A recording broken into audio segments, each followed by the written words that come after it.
என்னோடு கூட லூக்கா 13வது அதிகாரத்தை நீங்க திருப்பிக் கொள்ளும்படியாக கேட்டுக்கொள்கிறேன். Please turn with me to Luke 13. அதில் நமக்கு தெரிந்த ஒரு ஓமை தான், நீங்க அதை வாசித்துக் கொள்ளுங்கள். 13வது அதிகாரம் 6 முதல் 9 அந்த வசனங்களை நான் தியானித்து நாம் தேவனுக்கு நன்றி சொல்ல போகிறோம். It's a familiar parable. It's known to all of us. You can read, but now let's read from verse 6 to 9.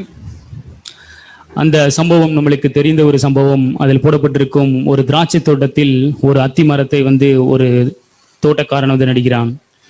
It's a very familiar parable. There is a vineyard and there is a fig tree and there is a vine dresser. யோசித்து பார்த்தால் அது நம்மளுக்கு சம்பந்தமாகவே தெரியாது. திராட்சை தோட்டத்தில் யாராவது அத்தி மரத்தை நடுவார்களா? If you look at that, it's irrelevant. Will there be a fig tree in a vineyard? So அந்த சம்பவத்தின் மூலமாக நான் உணர்த்தப்பட்டது என்னவென்றால், திராட்சை தோட்டம் ஒரு கனி தரக்கூடிய ஒரு பரிசுத்தவான்கள் இருக்கக்கூடிய சரீரமாகிய சபையில் தேவன் ஒரு கனி இல்லாத துர்நாற்றம் அடித்த வாழ்க்கை நிறைந்த என்னை தெரிந்து கொண்டு அந்த சபையில் நிலைநிறுத்துகிறார். So what I understood through that is a vineyard is a church, a holy church where the church is filled with people of God and holy people, and in the midst of that God has planted a fig tree, a fruitless tree, a person like me who is full of stenches, and God has placed me there in the church. ஆமாம் சகோதர சகோதரிகளே, பரிசுத்தவான்கள் இருக்க வேண்டிய இடம்தான் சபை. Yes, beloved brothers and sisters, church is a place where holy people ought to be. நீங்களும் நானும் சபைக்கு வருவதற்கு முன்பாக நம்முடைய வாழ்க்கையை யோசித்து பார்ப்போம். நாம் எப்படிப்பட்ட ஒரு வாழ்க்கையை வாழ்ந்து கொண்டிருந்தோம்? நான் இந்த சபைக்கு இந்த இடத்தில் இருப்பதற்கு நான் தகுதியானவன் என்று யோசித்து பார்த்தால் இல்லவே இல்லை. Just before we came to church, how were we? Let's just think about it. We are not worthy to be here in this church. ஆனால் தேவன் என் மேலும் உங்கள் மேலும் இரக்கமாயிருந்து இந்த பரிசுத்தவான்களின் மத்தியில் உங்களையும் என்னையும் நிற்க செய்கிறார். But God had been so merciful and he had mercy on us and he had made us to stand in the midst of this holy people in this church. ஆனால் நாம் சபைக்கு வருகிறோம். நாட்கள் செல்ல நம்முடைய வாழ்க்கை அநேக முறை தேவனுக்கு பிரியமில்லாத காரியங்களில் திளைத்து போய் அவருக்கு கோபத்தை மூட்டக்கூடிய ஒரு வாழ்க்கையாக இருந்திருக்கிறது. But we kept coming to church, but our life has not been so pleasing to the Lord and it was only irritating the Lord. ஆனால் அந்த சம்பவத்தை நீங்கள் வாசித்து பாருங்கள், அதில் அழகாக ஒரு வசனம் போடப்பட்டிருக்கும். But if you read that passage, there's a beautiful verse there. அந்த தோட்டக்காரன் சொல்லுவான், நம்ம வைத்த இந்த அத்தி மரம் இது கனி கொடுக்கிற மாதிரிலாம் தெரியல, என்ன செஞ்சிரு, இதை நீ வெட்டி போட்டுரு அப்படின்னு சொல்லுவார். That keeper, he would say, this tree does not seem to be bearing fruit. You do one thing, you cut it down. நான் இந்த திராட்சை தோட்டத்தில் இந்த அத்தி மரத்தை வச்சது ஒரு பெரிய தப்புன்னு நினைக்கிறேன் அப்படின்னு அந்த தோட்டக்காரர் யோசித்திருப்பார். So this owner of that vineyard, he would said that it's a big mistake that I planted this fig tree in this vineyard. ஆனால் இன்னொரு வசனம் அதே இன்னொரு காரியம் அழகாக சொல்லப்பட்டிருக்கிறது. But there is another beautiful thing said there. அதுல சொல்லப்பட்டிருக்கு, இன்னும் கொஞ்ச நாள், இந்த ஒரு வருஷம் பார்ப்போம், அது கனி கொடுக்கும் அப்படின்னு ஒரு நம்பிக்கையோடு இன்னொருத்தர் அந்த அத்தி மரத்துக்கு சப்போர்ட் பண்றதை நம்ம பார்க்கலாம். But we see this vineyard keeper, he supports this fig tree and says, so let it be there for one more year to let's see if it's going to bear fruit this year. ஆமாம் சகோதர சகோதரிகளே. Yes, beloved brothers and sisters. ஒருவேளை நான் சபைக்கு வந்துட்டேன், இவ்வளவு ஆழமான சத்தியங்கள் கேட்டுட்டு, ஆனா என்னுடைய வாழ்க்கையில் இன்னும் எவ்வளவோ தோல்விகள் இருக்கிறதே, ஒருவேளை தேவன் என் மேல் கோபமா இருக்கிறாரா அப்படின்னு நீங்க யோசித்துக் கொண்டிருக்கலாம். We might be thinking that, I've been coming to church hearing this wonderful truth, but still I'm not bearing fruit. Is God frowning upon me? Is he angry with me? உண்மை என்னவென்றால் நாம் செய்த பாவத்தின் நிமித்தம் நாம் தண்டிக்கப்பட வேண்டும், அது நீதி. The truth is we ought to be punished because of our sins.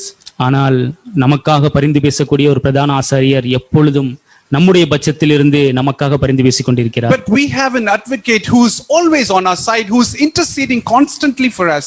அதனால் நீங்க சோர்ந்து போக வேண்டாம். So we need not be discouraged. நம்பிக்கையோடு தேவனை நோக்கி பார்ப்போம். With hope we can look up to God. ஒருவேளை நம்மளுடைய ஜெபம் கேட்கப்படாமல் இருக்கலாம். Maybe our prayers may not be heard. ஆனால் உங்களுக்காகவும் எனக்காகவும் பரிந்து பேசக்கூடியவர் யார் என்றால் திரித்துவத்தின் இரண்டாவது நபராகிய இயேசு கிறிஸ்து. But there is a person who is constantly interceding for us, that is Jesus, the second person in Trinity. அவருக்கு உங்கள் மேலும் என் மேலும் நம்பிக்கை இருக்கிறது. He has hope in you and me. நானும் நீங்களும் கனி கொடுப்போம் என்ற நம்பிக்கையோடு தான் அவர் உங்களுக்காக எனக்காக பரிந்து பேசிக் கொண்டிருக்கிறார். He has the hope that we will bear fruit, and that is the reason why he is constantly interceding for us. எவ்வளவு அருமையான தேவன் நமக்கு உண்டு. What a wonderful God we have. நம்ம மேல நமக்கு நம்பிக்கை இல்லை. We may not have hope on our own selves. நம்ம யோசிக்கலாம், ஆகா இனிமே இந்த கிறிஸ்துவ வாழ்க்கை எனக்கு சாத்தியமே இல்லை அப்படின்னு நம்ம யோசித்துக் கொண்டிருப்போம். We might think that this Christian life is not possible with me. ஆனால் உங்களுக்காகவும் எனக்காகவும் ஜீவனை கொடுத்த இயேசு கிறிஸ்து உங்களையும் என்னையும் குறித்து என்ன சொல்கிறார்? But what does Jesus Christ, one who gave the life for you and me, what does he say about us? இல்லை, எனக்கு என்னுடைய மகனின் மேல் என்னுடைய மகளின் மேல் நம்பிக்கை இருக்கிறது, இன்னும் ஒரு வருடம் அவனுக்காக நான் காத்திருப்பேன். He says that no, I have great hope on my son and my daughter and I'm going to wait for yet another year.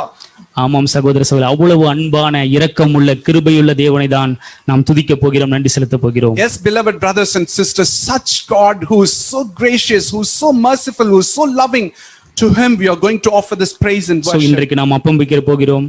We are also going to break bread. ஒருவேளை நீங்க நான் இந்த அப்பம் பிக்கிறதுல நான் இன்னைக்கு கலந்து கொள்ள மாட்டேன், நான் தேவனை விட்டு ரொம்ப தூரத்துல இருக்கிறேன் அப்படி நீங்க பின்னாடி நின்னுட்டு இருக்கலாம். You might be standing at the back thinking, no, I'm not going to take part in this breaking of bread, I'm far away from the Lord.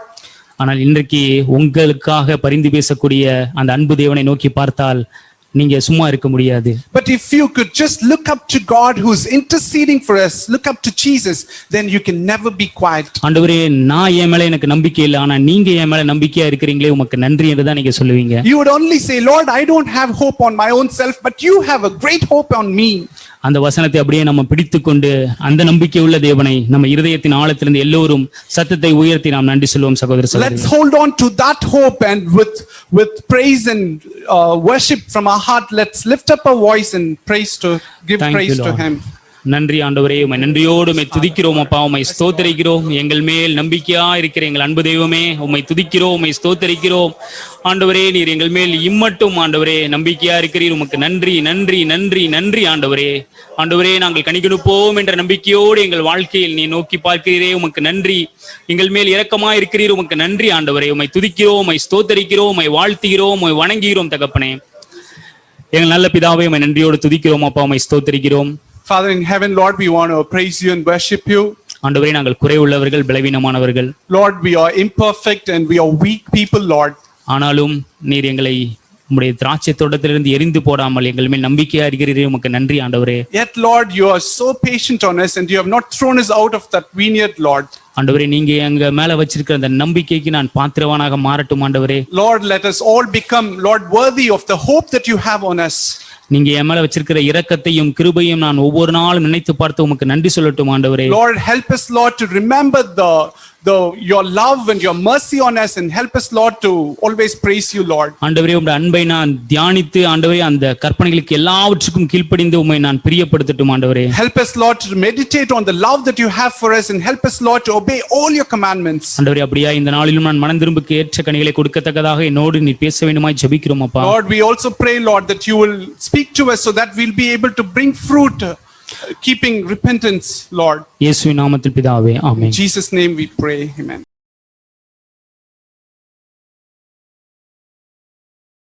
So let's have a word of prayer before we listen to the word of God. ஆண்டவருடைய வார்த்தையை கேட்பதற்கு முன்பாக நாம் ஜெபித்து ஆரம்பிக்கலாம். Father, we come before you. ஆண்டவரே, நாங்கள் உமக்கு முன்பாக வருகிறோம். Lord, you love the church. ஆண்டவரே, நீ சபையை நேசிக்கிறீர். And that is why, Lord, you speak to us whenever we gather. ஆமா ஆண்டவரே, அது நிமித்தமாகவே நாங்கள் ஒவ்வொரு முறையும் கூடும்போது நீர் எங்களோடு கூட பேசுகிறீர். Even now we look up to you. இப்பொழுதும் நாங்கள் உம்மை நோக்கி பார்க்கிறோம். We pray the Holy Spirit of God will move among us in a mighty way. பரிசுத்த ஆவியானவர் எங்கள் மத்தியிலே வல்லமையாய் அசைவாடும்படிக்கு நாங்கள் ஜெபிக்கிறோம். Speak to our hearts, each one of us. கூட ஒவ்வொருவருடைய இருதயத்தோடு கூட நீர் பேசும். Help us, Holy Spirit of God. பரிசுத்த ஆவியானவரே எங்களுக்கு உதவி செய்யும். The burden that's in your heart be revealed in the church. உம்முடைய இருதயத்தில் உள்ள பாரங்கள் சபைக்கு வெளிப்படும்படிக்கு நாங்கள் ஜெபிக்கிறோம். We stand against all the powers of darkness trying to hinder this meeting in Jesus' name. அந்தகார இருளின் எல்லா அதிகாரத்துக்கும் நாங்கள் இயேசுவின் நாமத்தினாலே நாங்கள் எதிர்த்து நிற்கிறோம். We thank you. We praise you, Lord Jesus. இயேசுவே, நாங்கள் உம்மை துதித்து உமக்கு நன்றி செலுத்துகிறோம். In Jesus' name we pray. இயேசுவின் நாமத்தில் ஜெபிக்கிறோம். Amen. Jeremiah, inspired by the Holy Spirit, wrote these words in Jeremiah chapter 17, verse 9. எரேமியா பரிசுத்த ஆவியினாலே ஏவப்பட்டு எரேமியா புத்தகத்தில் உள்ள 17வது அதிகாரம் 9வது வசனத்தை அவர் எழுதினார். He said, the heart is more deceitful than all else and is desperately sick. Who can understand it? அவர் சொன்னார், எல்லாவற்றை பார்க்கலும் இருதயமே திருக்குள்ளதும் மகா கேடுள்ளதுமாய் இருக்கிறது, அதை அறியத்தக்கவன் யார்? Our heart is so deceitful நம்மளுடைய இருதயம் மகா திருக்குள்ளது, and desperately sick. அது மகா கேடுள்ளதா இருக்கிறது. You know, even let us take the matter of salvation, நம்மளுடைய ரட்சிப்பை குறித்து நாம் எடுத்துக்கொள்வோம். being born again. மறுபடியும் பிறப்பது. Now, many of us, we think, you know, being born again is so easy. நாம் மறுபடியும் பிறப்பது அது மிகவும் எளிது என்று நாம் நினைக்கிறோம். We take it for granted. அதை நாம் ஏதோ ஒரு காரியமாக Now, எடுத்துக்கொள்கிறோம். we think, okay, I went to a meeting. நான் ஒரு கூட்டத்திற்கு சென்றேன். I heard a powerful sermon from a preacher. ஒரு பிரசங்கிடத்திலிருந்து ஒரு வல்லமையான ஒரு வார்த்தையை நான் கேட்டேன். I got convicted. அது நிமித்தமாக நான் உணர்த்தப்பட்டேன். I went to the altar, went to the friend and I prayed. பலிபீடத்துக்கு முன்பாக சென்று நான் ஜெபித்தேன். I had the assurance of forgiveness of sin and I am born again. நான் பாவ மன்னிப்பின் நிச்சயத்தை பெற்றுக்கொண்டேன், நான் மறுபடியும் பிறந்தேன். Now we think, we prayed and we received that salvation. We received, we were born again. நான் ஜெபித்து நான் மறுபடியும் பிறந்தேன் என்று நாம் நினைத்துக் கொள்கிறோம். We don't realize that there was a spiritual battle behind that. ஆனால் அதற்கு பின்பாக ஒரு ஆவிக்குரிய போராட்டம் இருந்தது என்பதை நாம் மறந்து A விடுகிறோம். spiritual battle the Lord has fought for you and me before we were born again. நீங்கள் மறுபடியும் பிறப்பதற்கு முன்பாக உங்களுக்கும் எனக்குமாக ஆண்டவர் ஒரு ஆவிக்குரிய போராட்டத்தை அவர் He செய்தார். did that on our behalf. நமக்காக அவர் செய்தார். And we don't realize how much the devil was trying to stop us, hinder us from being born again. ஆனால் சாத்தான் நாம் மறுபடியும் பிறப்பதிலிருந்து நம்மை தடுத்து நிறுத்துவதற்கு அவன் எவ்வளவாய் கங்கணம் செய்தான் என்பதை நாம் மறந்து And விடுகிறோம். we don't realize how God, Almighty God, in His love, He destroyed all the works of the devil, all the schemes of the devil, so that we and I can born again. ஆனால் ஆண்டவர் அவருடைய மிகுந்த இரக்கத்தினாலே சாத்தானுடைய சகல கிரியைகளையும் அழித்து நாம் மறுபடியும் பிறப்பதற்கு அவர் எவ்வளவாய் உதவி செய்தார் என்பதையும் நாம் அறியாதிருக்கிறோம். It's not only because you just prayed a prayer, brothers and sisters. நாம் ஏதோ ஒரு ஜெபத்தை ஜெபித்ததனால் அல்ல சகோதர சகோதரிகளே. It's because the Lord fought for you and me. ஆனால் ஆண்டவர் உங்களுக்காகவும் எனக்காகவும் அவர் ஒரு யுத்தம் செய்தார். No, we all know how the Israelites came out of Egypt. இஸ்ரவேலர்கள் எப்படி எகிப்திலிருந்து வெளியே வந்தார்கள் என்பதை நாம் அறிந்திருக்கிறோம். That's a picture of salvation. We all know that. அது நம்மளுடைய ரட்சிப்புக்கு ஒப்பான ஒரு படமாக இருக்குது. நாம் அதை அறிந்திருக்கிறோம். But before they came out, what all the problems they faced? ஆனால் அவர்கள் வெளிவருவதற்கு முன்பாக என்ன விதமான பிரச்சனைகள் எல்லாம் அவர்கள் சந்தித்தார்கள். So much hurdles, அவ்வளவு தடைகள், so much opposition. அவ்வளவு எதிர்ப்புகள். But the Lord dealt with every opposition. ஆனால் எல்லா எதிர்ப்புகளிலும் ஆண்டவர் அவர் இடைப்பட்டார். And the Lord brought them out of Egypt, out of slavery. அந்த அடிமைத்தனத்திலிருந்து எகிப்திலிருந்து ஆண்டவர் அவர்களை வெளியே கொண்டு And வந்தார். He brought them out at the cost of a lamb. ஆனால் அங்கே ஒரு ஆட்டுக்குட்டியின் விலையை கொடுத்து அங்கே அவர்களை வெளியே The கொண்டு blood வந்தார். of the lamb. ஆட்டுக்குட்டியானவருடைய இரத்தத்தினாலே அவர்களை வெளியே கொண்டு Yes, வந்தார். brothers and sisters, we must realize it's not just because we prayed. ஆம் சகோதர சகோதரிகளே, ஏதோ நாம் ஜெபித்ததினாலே வெளியே வந்தோம் என்பதை நாம் அறிந்து And கொள்ளலாம். that is why I say we have to be very, very thankful for that salvation. ஆகவேதான் நாம் அந்த ரட்சிப்புக்காக மிகுந்த நன்றியுடையவர்களாக நாம் இருக்க The வேண்டும். same battle the Lord fought for the Israelites, He battled for you and me.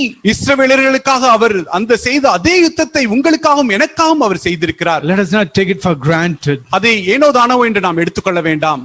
Secondly, இரண்டாவதாக, we don't, I don't know how many of us really, thank the Lord for the privileges, for the blessings that we have received in the new covenant. இந்த புதிய உடன்படிக்கையிலே நாம் பெற்றுக்கொண்ட ஸ்லாக்கியத்திற்காகவும் ஆசீர்வாதத்துக்காகவும் எத்தனை பேர் நாம் நன்றியுள்ளவர்களாக இருக்கிறோம் என்று எனக்கு தெரியவில்லை. I don't know how many of us thought, supposing the Lord Jesus has not made this new covenant, how we will be today? ஆண்டவர் இந்த புதிய உடன்படிக்கையை உண்டாக்கவில்லை என்றால் நான் எப்படி இருந்திருப்பேன் என்று நீங்கள் எத்தனை பேர் நினைக்கிறீர்கள் என்று எனக்கு தெரியவில்லை.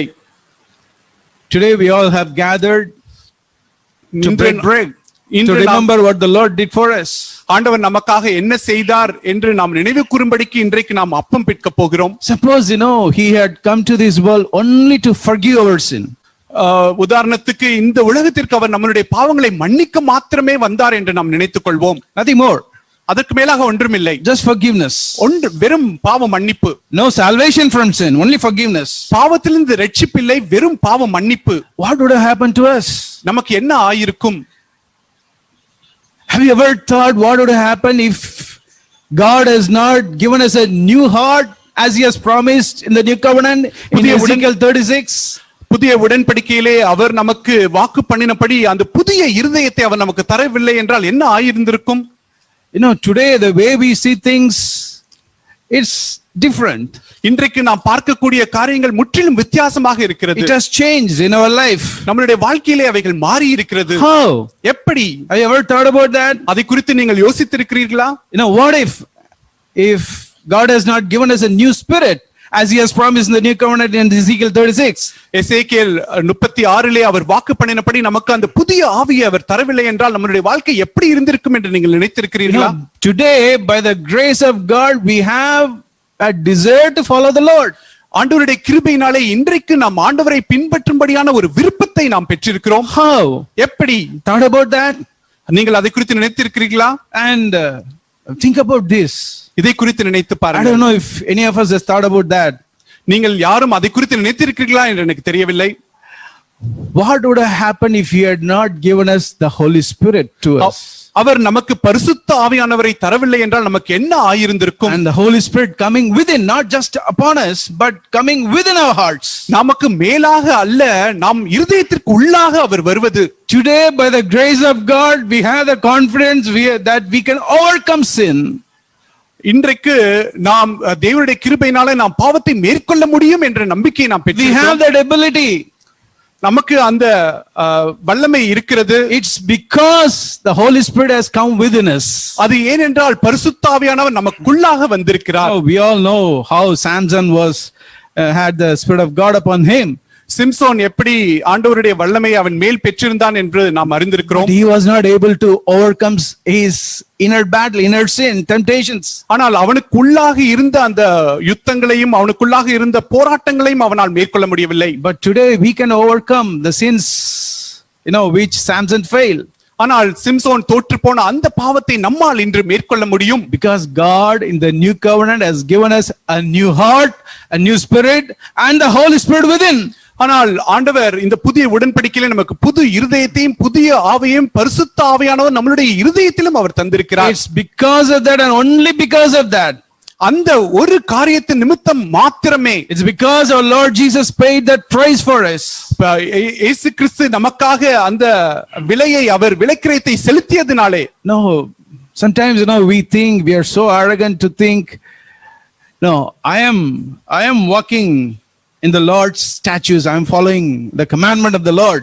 ஆண்டவருடைய பிரமாணங்களின்படி நான் நடக்கிறேன் என்று நாம் ஒரு அரகண்டாக நாம் நினைக்கிறோம். I am very careful to observe the commandments of the Lord. ஆண்டவருடைய எல்லா பிரமாணங்களையும் கைக்கொள்வதிலே நான் மிகவும் ஜாக்கிரதையாக இருக்கிறேன் என்று நாம் நினைக்கிறோம். But we read in Ezekiel 36. ஆனால் எசேக்கியேல் 36 நாம் வாசிக்கிறோம். We should never forget this, brothers and sisters. நாம் ஒரு காலம் இதை மறந்துவிடக் கூடாது சகோதர சகோதரிகளே. We who want to follow the Lord and we want to take so much care to obey the Lord. நாம் ஆண்டவரை பின்பற்ற வேண்டும், நாம் ஆண்டவருடைய வார்த்தைக்கு கீழ்ப்படிய வேண்டும் என்று நாம் ஜாக்கிரதையாக இருக்கக்கூடிய நாம், we should never forget these verses. இந்த வசனங்களை நாம் ஒரு காலம் மறந்துவிடக் கூடாது. The Lord said, verse 26, I will give you a new heart and put a new spirit within you. 26வது வசனம், உங்களுக்கு நவமான இருதயத்தை கொடுத்து உங்கள் உள்ளத்திலே புதிதான ஆவியை கட்டளையிட்டு, I'll remove the heart of stone from your flesh and give you a heart of flesh. கல்லான இருதயத்தை உங்கள் மாம்சத்திலிருந்து எடுத்து போட்டு சதையான இருதயத்தை உங்களுக்கு கொடுப்பேன். Verse 27, I'll put my spirit within you and cause you to walk. Read that very slowly. I will put my spirit within you and I will cause you to walk in my statutes and you will be careful to observe my ordinances because he put his spirit within us. 27வது வசனத்தை மிகவும் மெதுவாக நாம் வாசிப்போம்.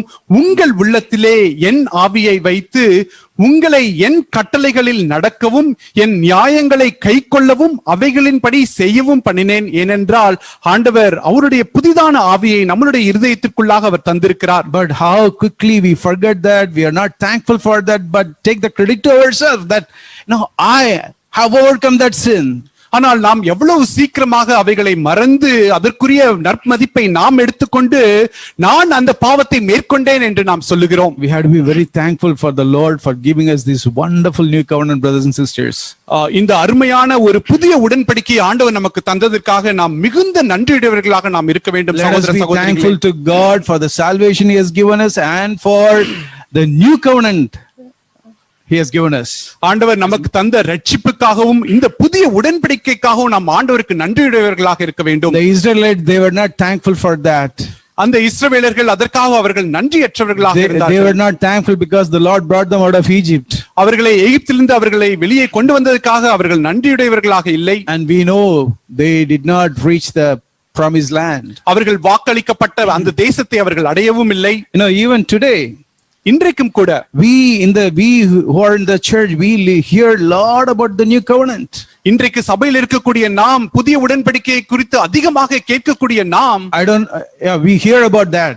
நாம் அதை குறித்து அதிகமாக நாம் கேட்கிறோம். I don't know, if you are aware that more than 99% of the people, in Christianity, they do not hear the truth which you and I are hearing in the church. நீங்களும் நானும் சபையில் கேட்கக்கூடிய இந்த சத்தியத்தை கிறிஸ்தவத்திலே 99% கேட்பதில்லை. Yeah, we hear because God gave, through Brother Zach has, taught us the wonderful truths of the new covenant, the glory of the new covenant. புதிய உடன்படிக்கையின் மகிமையை சகோதரர் சகரியாப்புடன் மூலமாக ஆண்டவர் சொல்லிக் கொடுத்ததன் மூலமாக இந்த சத்தியத்தை நாம் கேட்கிறோம். How thankful we have to be. அதற்காக நாம் எவ்வளவு நன்றியுடையவர்களாக இருக்க வேண்டும். We all know how the enemy will work through fear, unbelief, and many sins among the Israelites when they were coming out of Egypt. இஸ்ரவேலர்கள் எகிப்திலிருந்து வெளியே வரும் பொழுது அவரிடத்திலே பயம், அவிசுவாசம், இன்னும் அநேக காரியங்களின் மூலமாக அவன் கிரியை செய்தான் என்பதை நாம் அறிந்திருக்கிறோம். And he worked within them. அவர்களுக்குள்ளாக அவன் கிரியை செய்தான். This fear, unbelief, it was sins within. இந்த பயம், அவிசுவாசம் எல்லாமே அவர்களுக்குள்ளாக இருந்தது. And he was so specific that these people should not reach the promised land God has promised. அந்த தேவன் வாக்களித்த அந்த கானான் தேசத்தை அவர்கள் அடையக்கூடாது என்பதிலே அவன் குறியாக இருந்தான். And so he worked within. ஆகவே அவர்களுக்குள்ளாக அவன் கிரியை செய்தான். And he also worked without. அவர்களுக்கு வெளியேவும் அவன் கிரியை செய்தான். He raised up many nations against the people of God. அந்த தேவ ஜனங்களுக்கு எதிராக அநேக தேசத்தை அவர் எழுப்பினார். He raised up false prophets to stop them from entering the promised land. அந்த வாக்களிக்கப்பட்ட அந்த தேசத்தை அடைவதற்கு தடையாக போலி தீர்க்கதரிசிகளை அவன் உருவாக்கினான். And the purpose is that these people should die in the wilderness. அவனுடைய நோக்கம் எல்லாம் இந்த ஜனங்கள் வனாந்தரத்திலே அழிக்கப்பட வேண்டும் என்பதுதான். We can learn some lessons from that. அதிலிருந்து நாம் ஒரு பாடத்தை கற்றுக்கொள்ளலாம். Today I want to specifically share about one enemy they faced. அவர்கள் சந்தித்த ஒரு சத்துருவை குறித்து இன்றைக்கு நான் குறிப்பாக நான் பேச விரும்புகிறேன். One scheme of the devil, சாத்தானுடைய ஒரு தந்திரம், which is potentially dangerous to hinder God's people from entering into the promised land. அது மிகவும் குறிப்பான அபாயகரமான தேவ ஜனங்களை அந்த வாக்களிக்கப்பட்ட தேசத்திற்கு தடையா இருக்கக்கூடிய ஒரு அபாயம். During this pandemic we listen to Brother Zach many a time. இந்த பெருநோய் நாட்களிலே நாம் சகோதரர் சகரியாப்புடைய செய்தியை அதிகமாக நாம் கேட்டோம். And he spoke very often to churches. சபைகளுக்கு அவர் அடிக்கடி அவர் பேசினார். And he spoke very specific again and again about deception of the last days. இந்த கடைசி நாட்களிலே வரப்போகிற வஞ்சனையை குறித்து அவர் அடிக்கடி குறிப்பிட்டு அதை குறித்து அவர் பேசினார். Especially from Matthew chapter 24. மத்தேயு 24 இலிருந்து குறிப்பாக அவர் பேசினார். Matthew chapter 24 verse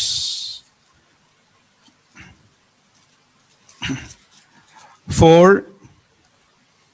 மத்தேயு 24 4வது வசனம் and verse 11, 11வது வசனம் and verse 24. 24வது வசனம். In all these things, he said, see to it that no one misleads you. Verse 4. 4வது வசனம், ஒருவனும் உங்களை வஞ்சியாதபடிக்கு எச்சரிக்கையாயிருங்கள். The Lord warned many false prophets will arise and mislead many. அநேக கள்ள தீர்க்கதரிசிகளும் எழும்பி அநேகரை வஞ்சிப்பார்கள். And verse 24, false Christ and false prophets will arise and will show great signs and wonders so as to mislead, even if possible, even the elect. 24, கள்ள கிறிஸ்துக்கும் கள்ள தீர்க்கதரிசிகளும் எழும்பி கூடுமானால் தெரிந்து கொள்ளப்பட்டவர்களையும் வஞ்சிக்கத்தக்கதாக பெரிய அடையாளங்களையும் அற்புதங்களையும் செய்வார்கள். Yeah, even the chosen people. அந்த தெரிந்து கொள்ளப்பட்டவர்களும் கூட. Yeah, in the previous chapter we read, many are called, only few are chosen. அநேகர் அழைக்கப்பட்டார்கள், ஆனால் ஒரு சிலரே தெரிந்து கொள்ளப்பட்டார்கள் என்று நாம் முந்தின அதிகாரத்திலே வாசிக்கிறோம். We who are sitting here listening to this message, if we think, we are all chosen people, we have to take this warning so seriously, because the Lord spoke very specifically that even chosen people will be misled. இங்கு நாம் கேட்டுக்கொண்டிருக்கக்கூடிய நாமும் கூட நாம் தேவனால் தெரிந்து கொள்ளப்பட்டவர்கள் என்று நாம் நினைத்துக்கொண்டு நாம் வஞ்சித்துக் கொள்ள வேண்டாம். ஏனென்றால் ஆண்டவர் இந்த தெரிந்து கொள்ளப்பட்டவர்களுக்காக அவர் குறிப்பிட்டு அவர் சொல்லுகிறார். Then we have to take this warning so seriously at its face value. ஆகவே இந்த எச்சரிக்கையை நாம் ஜாக்கிரதையாக நாம் எடுத்துக்கொள்ள வேண்டும். Because the Lord said in verse 25, behold, I have told you in advance. நான் இதை உங்களுக்கு முன்கூட்டியே நான் சொல்லி இருக்கிறேன் என்று ஆண்டவர் சொல்லி இருக்கிறார். So one thing is very clear, this last date Satan will target God's chosen people. ஆகவே ஒரு காரியம் மிகவும் தெளிவாக இருக்கிறது, இந்த கடைசி நாட்களிலே சாத்தான் தெரிந்து கொள்ளப்பட்டவர்களை அவன் குறியிடுவான். And many of us who are sitting here listening, have come from the Pentecostal background. இங்கு அநேகர் கேட்டுக்கொண்டு இருக்கக்கூடிய உட்கார்ந்து இருக்கக்கூடிய நாம் அநேகர் பெந்தெகோஸ்தே பின்னணியிலிருந்து நாம் வந்திருக்கிறோம். And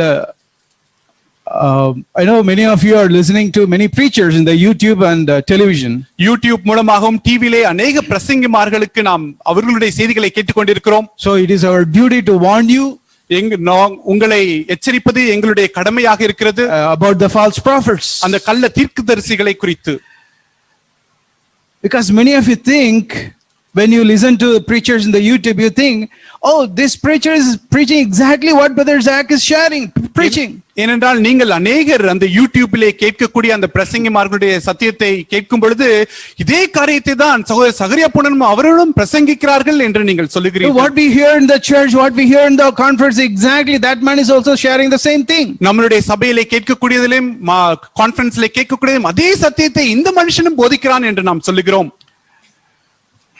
Supposing you hear of a preacher, உதாரணமாக ஒரு பிரசங்கிமாரை குறித்து நீங்கள் கேள்விப்படுகிறீர்கள், that he spends so much time with the Lord, அவர் தேவனோடு கூட அதிக நேரத்தை செலவிடுகிறார், he listens to God, spend more time in prayer, அவர் தேவனுக்கு செவி கொடுத்து ஜெபத்திலே அதிக நேரத்தை செலவிடுகிறார்.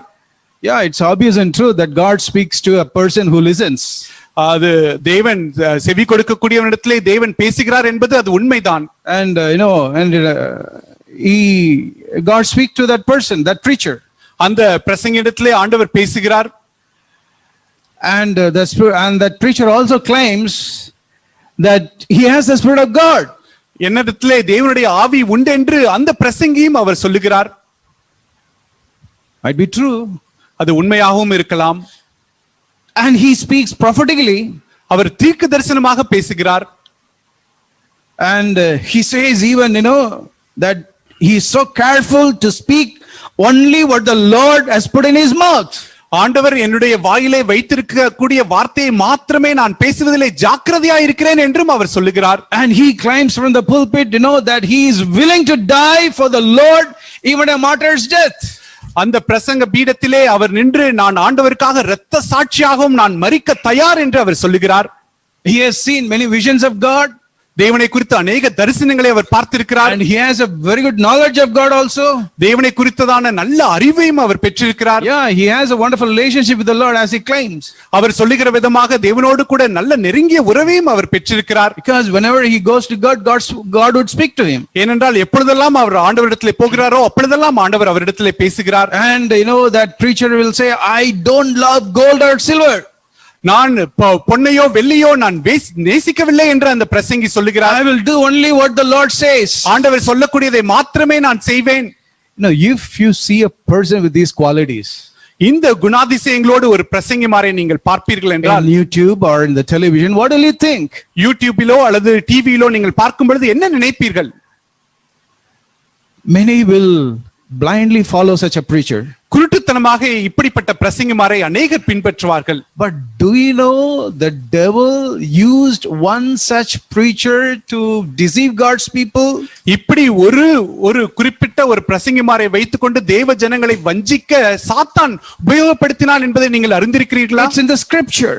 அது வேதத்திலே இருக்கிறது. It's in the Old Testament. பழைய ஏற்பாட்டிலே இருக்கிறது. Yeah, a preacher with all these qualities, he was so dangerous to the people of God that he wanted to hinder people from entering into the promised land. இந்த எல்லா குணாதிசயங்களோடும் கூட தேவனுடைய வார்த்தையை போதித்த அந்த தீர்க்கதரிசி இந்த தேவ ஜனங்கள் வாக்களிக்கப்பட்ட அந்த தேசத்திற்கு போக கூடாதபடிக்கு ஒரு தடையாய் இருந்தான். That was Balaam. You all know that. அது பிலேயாம் என்பதை நாம் அறிந்திருக்கிறோம். You see how devil chose a preacher to destroy God's people. தேவனுடைய ஜனங்களை அழிக்கும்படிக்கு சாத்தான் ஒரு பிரசங்கியை அவன் தெரிந்து கொண்டான். Brothers and sisters, don't think Balaam is dead and gone. No, his spirit is very much alive today. பிலேயாம் செத்து மரித்து போய் விட்டான் என்று சகோதர சகோதரிகளை நினைத்து விடாதீர்கள். அவனுடைய ஆவி இன்றைக்கும் இருக்கிறது. And it is working very fervently in Christianity as the days are coming near. நாட்கள் நெருங்க நெருங்க அவனுடைய ஆவி கிறிஸ்தவத்திலே மிகவும் மும்முரமாக கிரியை செய்து கொண்டிருக்கிறது. You know, even in the first century, that spirit of Balaam was working in the church. அந்த முதல் நூற்றாண்டிலும் கூட ஆதி சபையிலே பிலேயாமினுடைய ஆவி அங்கே கிரியை செய்து கொண்டிருந்தது. It was working in the church in Pergamum. பெர்கமும் சபையிலே அவனுடைய ஆவி கிரியை செய்து கொண்டிருந்தது. The Lord warned in Revelation chapter 2 verse 14. வெளிப்படுத்தின விசேஷம் 2வது அதிகாரம் 14வது வசனத்திலே ஆண்டவர் அங்கே எச்சரிக்கிறார். The Lord warned the church in Pergamum. பெர்கமும் சபையிலே ஆண்டவர் அவர்களை எச்சரிக்கிறார். That you have there some, I have few things against you, because you have there some who hold the teaching of Balaam, who kept teaching Balak to put a stumbling block before the sons of Israel, to eat things sacrificed to idols and to commit acts of immorality. 2:14 சில காரியங்களை குறித்து உன் பேரில் எனக்கு குறைவுண்டு, விக்கிரகங்களுக்கு படைத்தவைகளை புசிப்பதற்கும் வேசித்தனம் பண்ணுவதற்கும் ஏதுவான இடரலை இஸ்ரவேல் புத்திரர் முன்பாக போடும்படி பாலாக் என்பவனுக்கு போதனை செய்த பிலேயாமுடைய போதகத்தை கைக்கொள்ளுகிறவர்கள் உன்னிடத்தில் உண்டு. No, we can see many such preachers in Christianity today. இன்றைக்கு இப்படிப்பட்ட அநேக பிரசங்கிமார்களை சபையில் கிறிஸ்தவத்திலே நாம் பார்க்க முடிகிறது. What is the root? What is the root of Balaam's teaching? அந்த பிலேயாமுடைய போதனைக்கு என்ன வேறு? It is serving God with an hidden idol in heart. உள்ளத்திலே ஒரு மறைவான ஒரு பிளான், ஒரு திட்டத்தை வைத்துக்கொண்டு தேவனுக்கு ஊழியம் செய்வது. Balaam had that idol of love for money. அந்த பிலேயாமுக்கு இருதயத்திலே பண ஆசை இருந்தது. But it is not just the love of money, brothers and sisters. அது வெறுமனே பண ஆசை மாத்திரம் அல்ல சகோதர சகோதரிகளே. Yes, love of money is idolatry. பண ஆசை என்பது ஒரு விக்கிரகம். But Balaam, he had that idol in his heart. பிலேயாமுக்கு அந்த விக்கிரகம் அவனுடைய இருதயத்திலே இருந்தது. That idol he had is the love of money. அந்த விக்கிரகம் பண ஆசை. But the principle is, ஆனால் அது கொள்கை என்னவென்றால், it's not just the love of money, but any idol. பண ஆசை மாத்திரமல்ல, எந்த ஒரு விக்கிரகமும். If I love anything earthly more than I love the Lord, that's an idol in my heart. தேவனை காட்டிலும் பூமிக்குரிய எந்த ஒரு காரியத்தையும் நான் நேசிப்பேன் என்றால் அது ஒரு விக்கிரகம். You know what is the teaching of Balaam? பிலேயாமுடைய போதனை என்ன தெரியுமா? It's teaching others while having an idol in his heart. அவனுடைய இருதயத்திலே ஒரு விக்கிரகத்தை வைத்துக்கொண்டு பிறருக்கு போதனை செய்வது. See, today we know all about Balaam. பிலேயாமை குறித்து நமக்கு எல்லாம் இன்றைக்கு நமக்கு தெரியும். Because we have read about him. அவனை குறித்து நாம் வாசித்திருக்கிறோம். ஆகவே but let us examine ourselves. If Balaam comes today speaking the same thing, how many of us will discern that? நம்மை குறித்து நாம் நிதானித்து பார்ப்போம். இன்றைக்கு பிலேயாம் வந்து அதே வார்த்தைகளை கொண்டு நம்மிடத்திலே பேசுவான் என்றால் எத்தனை பேரால் அதை அறிந்து கொள்ள முடியும்? How many of us will identify him? அவனை எத்தனை பேர் அடையாளம் கண்டு கொள்ள முடியும்? And how many of us will be fooled by him? அவனால் எத்தனை பேர் நாம் ஏமாற்றப்படுவோம்? If you have an idol in our heart, நம்மளுடைய இருதயத்திலே ஒரு விக்கிரகத்தை வைத்துக் கொண்டிருப்போம் என்றால், and if you don't walk in the way of the cross, அந்த சிலுவையின் வழியிலே நாம் நடக்கவில்லை என்றால், we will be fooled by the Balaams. Even chosen people will be fooled. That's what the Lord wants. தெரிந்து கொள்ளப்பட்டவர்களும் கூட ஆண்டவர் எச்சரித்தபடி தெரிந்து கொள்ளப்பட்டவர்களும் கூட பிலேயாமின் போதகத்தினாலே நாம் வஞ்சிக்கப்படுவோம். You know, the teaching of Balaam led people to sin. பிலேயாமினுடைய போதனை ஜனங்களை பாவம் செய்ய அழைத்தது. That's what we read in Revelation chapter 12 verse 2 verse 14. அதைத்தான் நாம் வெளிப்படுத்தின விசேஷம் 2:14 நாம் வாசிக்கிறோம். Yeah, the Lord mentioned two things. ரெண்டு காரியத்தை அவர் அங்கே குறிப்பிடுகிறார். You know, the last part, to eat things sacrificed to idols, and that's one thing, one sin. விக்கிரகங்களுக்கு படைத்தவைகளை புசிப்பது அது ஒரு பாவம். And second one is commits acts of immorality. வேசித்தனம் பண்ணுவது என்பது இரண்டாவது. I know many of us sitting here may not be, many of us, you know, are so careful. இங்கு உட்கார்ந்து இருக்கக்கூடிய அநேகர் நாம் ஜாக்கிரதை உள்ளவர்களாக இருக்கிறோம். Not to eat, you know, things sacrificed to idols. விக்கிரகங்களுக்கு படைத்தவைகளை புசிக்க கூடாது என்பதிலே ஒரு ஜாக்கிரதை. And even to commit adultery, you know, we want to be very careful. வேசித்தனம் பண்ணுவதிலும் கூட நாம் ஜாக்கிரதையாக இருக்க விரும்புகிறோம். Brothers and sisters, if you think that we are not doing all these things, brother, நான் சகோதரனே நான் இதையெல்லாம் செய்வதில்லை என்று நீங்கள் நினைப்பீர்கள் என்றால், yeah, even there are unconverted Christians who don't, you know, eat things offered to idols today. கிறிஸ்தவர் அல்லாதவர்களும் கூட, converted Christians, மனம் திரும்பாத கிறிஸ்தவர்களும் கூட இன்றைக்கு அநேகர் விக்கிரகங்களுக்கு படைத்தவைகளை புசிப்பதில்லை, வேசித்தனம் பண்ணுவதில்லை. they don't do these two things. இந்த ரெண்டு காரியங்களையுமே அவர்கள் பண்ணுவதில்லை. We might think, oh, this is only external things. இவைகள் வெறுமனே வெளியரங்கமான காரியங்கள் என்று நீங்கள் நினைக்கலாம். No, brothers and sisters, இல்லை சகோதர சகோதரிகளே, it is bowing to an idol in our heart. நம்மளுடைய இருதயத்திலே விக்கிரகங்களுக்கு வணங்குவது. To eat things sacrificed to idols. விக்கிரகங்களுக்கு படைத்தவைகளை புசிப்பது. It's not just that external act, but also bowing to the idols that we have hid in our hearts. அது வெளியரங்கமான ஒரு கிரியை அல்ல, நம்மளுடைய இருதயத்திலே இருக்கக்கூடியதான ஒரு விக்கிரகத்துக்கு வணங்குவது. Bowing to the idol, a love of money. பண ஆசை என்கிறதான விக்கிரகத்துக்கு வணங்குவது. Bowing to the idol of honor, seeking honor. நற்பமதிப்பை தேடுவது, கனத்தை தேடுவது என்பதான ஒரு விக்கிரகம். The idol of having a good reputation, good name before others. மற்றவர்களுக்கு முன்பாக நல்ல பெயர், நற்பமதிப்பு என்கிறதான ஒரு விக்கிரகம். The idol of doing some ministry for the Lord. ஆண்டவருக்கு நான் ஊழியம் செய்கிறேன் என்கிறதான ஒரு விக்கிரகம். The idol of having some responsibility in the church. சபையிலே ஒரு பொறுப்பு என்கிறதான ஒரு விக்கிரகம். Idol of music, ஒரு இசை என்கிறதான ஒரு விக்கிரகம். and the idol of our own self on the throne where God should be sitting in our hearts. நம்மளுடைய இருதயத்திலே ஆண்டவர் உட்கார்ந்து இருக்கக்கூடியதான அந்த சிங்காசனத்திலே நம்மளுடைய சுயத்தை வைத்திருக்கக்கூடியதான ஒரு விக்கிரகம். Bowing to all these idols. இந்த விதமான விக்கிரகங்களுக்கு வணங்குவது. Bowing to the idol of beauty. அழகு என்கிறதான விக்கிரகத்துக்கு வணங்குவது. That is the root. That is the fundamental thing about the teaching of Balaam. Bowing to the idol. பிலேயாமினுடைய போதனைக்கு அடிப்படையானது இதுதான், அந்த விக்கிரகங்களுக்கு வணங்குவது.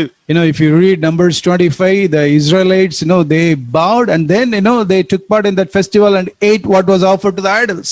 அந்த என்னாகமம் 25 நாம் வாசிப்போம் என்றால், அவர்கள் முதலாவது வணங்கி பின்பு அந்த விக்கிரகங்களுக்கு படைக்கப்பட்டவைகளை அவர்கள் புசித்தார்கள். And second thing, commits acts of immorality. வேசித்தனம் பண்ணுவது இரண்டாவது காரியம். Yeah, we might think, I am not doing any harlotry or adultery. நான் வேசித்தனமோ இந்த மாதிரியான காரியங்கள் நான் எதையும் செய்வதில்லை என்று நீங்கள் நினைத்துக் கொள்ளலாம். But I don't know how many of you listened to yesterday's message of what Brother Zach shared. நேற்றைக்கு சகோதரர் சகரியாப்பன் அவர்கள் பகிர்ந்து கொண்ட செய்தி எத்தனை பேர் கேட்டீர்கள் என்று எனக்கு தெரியவில்லை. That harlotry is loving the world system. வேசித்தனம் என்பது இந்த உலகத்தையும் உலகத்தின் காரியங்களை நேசிப்பது. Harlotry, it's not, if you are purely loving the world, that's not harlotry. நீங்கள் முழுவதுமாக உலகத்தை நீங்கள் நேசிக்கிறீர்கள் என்றால் அது வேசித்தனம் அல்ல. But when we love the Lord and also love the world, that is harlotry. நாம் ஆண்டவரையும் நேசித்து உலகத்தையும் நேசிப்போம் என்றால் அது வேசித்தனம். It's, we men, loving our wife, also loving another woman. புருஷர்கள் மனைவியையும் நேசித்து மற்ற ஸ்திரீகளையும் நேசிப்பது. The same thing vice versa for the sisters. அதே விதமாக சகோதரிகளுக்கும். That is harlotry. அதுதான் வேசித்தனம். That is committing acts of immorality, spiritual immorality. அது ஆவிக்குரிய ஒரு வேசித்தனமாக இருக்கிறது. Having the same value system. When we come to the church, we have one value system, and when we go into the world, we have entirely different value system like the people in the world. நாம் சபைக்கு வரும் பொழுது ஒரு விதமான ஒரு கொள்கையை பின்பற்றுகிறோம், சபையை விட்டு வெளியே செல்லும் பொழுது உலகத்தாரை போலவே அவர்களுடைய ஒரு கொள்கையை நாம் பின்பற்றுகிறோம். That is the spirit of Balaam. அதுதான் பிலேயாமினுடைய ஆவி. Yeah, that is what these are the things that the spirit of Balaam can do to God's people and destroy them. இந்த காரியங்கள் தான் தேவ ஜனங்களுக்கு, இந்த கொள்கைகள் தேவ ஜனங்களுக்கு தடையா இருந்து அவர்களை அழித்து போட முடியும். Brothers and sisters, let us not judge the Christianity outside. வெளியில் உள்ள கிறிஸ்தவத்தை சகோதர சகோதரிகளை நாம் நியாயம் தீர்க்க வேண்டாம். Yeah, we have to be careful about the spirit of Balaam outside. வெளியில் இருக்கக்கூடியதான பிலேயாமினுடைய ஆவியை குறித்து நாம் ஜாக்கிரதையாக இருக்க வேண்டும். But we have the same danger in the church where we are. நாம் இருக்கக்கூடிய சபையிலே அதே அபாயத்தை நாம் பார்க்க வேண்டும். The danger for the church is the spirit of Balaam working within us. சபையில் இருக்கக்கூடிய அபாயம் என்னவென்றால் சபைக்குள்ளாக பிலேயாமனுடைய ஆவி கிரியை செய்வதுதான். Satan is looking for such people in the church having the spirit of Balaam. பிலேயாமனுடைய ஆவியை கொண்டிருக்கக்கூடிய ஜனங்களை சாத்தான் தேடிக் கொண்டிருக்கிறான். Yes, there are preachers outside, having the spirit of Balaam, as I said. நான் சொன்னது போல பிலேயாமனுடைய ஆவியை பெற்றிருக்கக்கூடிய பிரசங்கிமார்கள் வெளியிலே இருக்கிறார்கள். Yeah, their love for money is so obvious. அவர்களுடைய பண ஆசை மிகவும் தெளிவாக தெரிகிறது. And the idol is so obvious. அவருடைய விக்கிரம் மிகவும் தெளிவாக தெரிகிறது. But the greater danger to the people in this church is people coming to the church having a hidden idol in the heart. ஆனால் இந்த சபைக்கு வரக்கூடியதான ஒரு ஜனங்களுடைய பெரிய அபாயம் என்னவென்றால் அவர்களுடைய இருதயத்துக்குள்ளாக மறைந்திருக்கக்கூடியதான ஒரு விக்கிரகம். Yeah, that's danger for you and me, for all of us. அது உங்களுக்கும் எனக்கும் எல்லோருக்குமே அது ஒரு பெரிய அபாயம். Having an idol and trying to serve God and his people. இருதயத்துக்குள்ளாக ஒரு விக்கிரகத்தை வைத்துக்கொண்டு தேவனுக்கும் ஜனங்களுக்கும் ஊழியம் செய்ய முயற்சிப்பது. A person may have the gift of prophecy. தீர்க்க தரிசனம் சொல்லக்கூடிய ஒரு வரத்தை ஒரு மனுஷன் பெற்றிருக்கலாம். A person may have the talent of organizing things in the church. சபையிலே காரியங்களை ஒருமித்து நடத்துவதற்கு ஒரு சகோதரன் வரம் பெற்றிருக்கலாம். Organizing activities in the church. சபையிலே காரியங்களை செய்வதற்கு அவருக்கு வரம் பெற்றிருக்கலாம். And having the talent, the ability to lead the young people. வாலிப சகோதரர்களை நடத்துவதற்கு அவர் வரம் பெற்றிருக்கலாம். And the ability to lead the children in the Sunday school. ஞாயிறு சண்டே ஸ்கூல்லே இளம் பிள்ளைகளை நடத்துவதற்கு அவர்கள் வரம் பெற்றிருக்கலாம். So many activities we have the brothers and sisters who are helping the church in cooking and so many other things. சபையிலே சமையல் செய்யும்படிக்கு சகோதர சகோதரிகள் அநேகர் உதவி செய்வதற்கு இருக்கிறார்கள். Brothers and sisters, if you and I do all these things with an idol in our heart, சகோதர சகோதரிகளே, இந்த எல்லா காரியத்தையும் நாம் செய்து கொண்டு நம் இருதயத்திலே ஒரு விக்கிரகத்தை வைத்துக் கொண்டிருப்போம் என்றால், if I do that with having a hidden idol in my heart, I am the dangerous person to this church. நான் இந்த காரியத்தை எல்லாம் என்னுடைய இருதயத்திலே ஒரு மறைவான ஒரு விக்கிரகத்தை வைத்துக்கொண்டு நான் செய்வேன் என்றால் இந்த சபைக்கு ஒரு பெரிய அபாயமாக நான் இருப்பேன். Any person doing something for the Lord, having an idol in his heart, is a great threat to the kingdom of God, to the church, to this church. எந்த ஒரு மனுஷனும் எந்த ஒரு காரியத்தை சபைக்கு செய்து கொண்டிருந்து இருதயத்திலே ஒரு மறைவான ஒரு விக்கிரகத்தை வைத்துக் கொண்டிருப்பான் என்றால் சபைக்கும் தேவனுடைய ராஜ்யத்திற்கும் அவன் மிகப்பெரிய ஒரு அபாயமாக இருப்பான். The Lord said, God, beyond God, about every form of greed. பேராசை என்கிறதான அதனுடைய எல்லா உருவத்தையும் குறித்து நீங்கள் ஜாக்கிரதையாக இருங்கள் என்று The Lord spoke against the love of money. பண ஆசையை குறித்து ஆண்டவர் பேசினார். Here often the church about loving the honor. நாம் கணத்தை மனுஷரிடத்திலிருந்து வரக்கூடியதான கணத்தை நேசிக்கிறதை குறித்து நாம் சபையிலே அடிக்கடி especially from the people whom we value so much. We want to have their, we want to be in the good books of them. நாம் பெரிதாக பார்க்கக்கூடிய சகோதரத்திலிருந்து நாம் அவர்களிடத்திலிருந்து வரக்கூடியதான கணத்தை நாம் பெரிதாக நாம் பார்க்கிறோம். Brothers and sisters, if you have any of these idols, we are the great threat to the church of God. நாம் இப்படிப்பட்ட ஒரு விக்கிரகத்தை நம்மளுடைய இருதயத்திலே வைத்துக் கொண்டிருப்போம் என்றால் தேவனுடைய சபைக்கு நாம் மிகப்பெரிய அச்சுறுத்தலாக நாம் இருப்போம். However talented that person may be, நாம் எவ்வளவுதான் நாம் டேலண்ட் பெற்றிருந்தாலும் கூட that person will lead God's people to sin. அந்த ஒரு மனுஷன் தேவ ஜனங்களை பாவம் செய்யும்படி அவன் அழைத்து செல்வான். Not a victory or sin. பாவத்தை ஜெயம் கொள்வதற்கல்ல. No. How the devil is looking for such people in the church. சபையிலே சாத்தான் இப்படிப்பட்ட ஜனங்களுக்கு அவன் எவ்வளவாய் தேடிக் He கொண்டிருக்கிறான். is looking for people. He knew that. He knew how many of us are having idols in our hearts. அவனுக்கு தெரியும் எத்தனை பேருக்கு சபையிலே நாம் எத்தனை பேர் இருதயத்திலே விக்கிரகத்தை வைத்துக் கொண்டிருக்கிறோம் என்று. And he will use that people, those people, to destroy God's church. அந்த ஜனங்களை வைத்துக் கொண்டு God's people.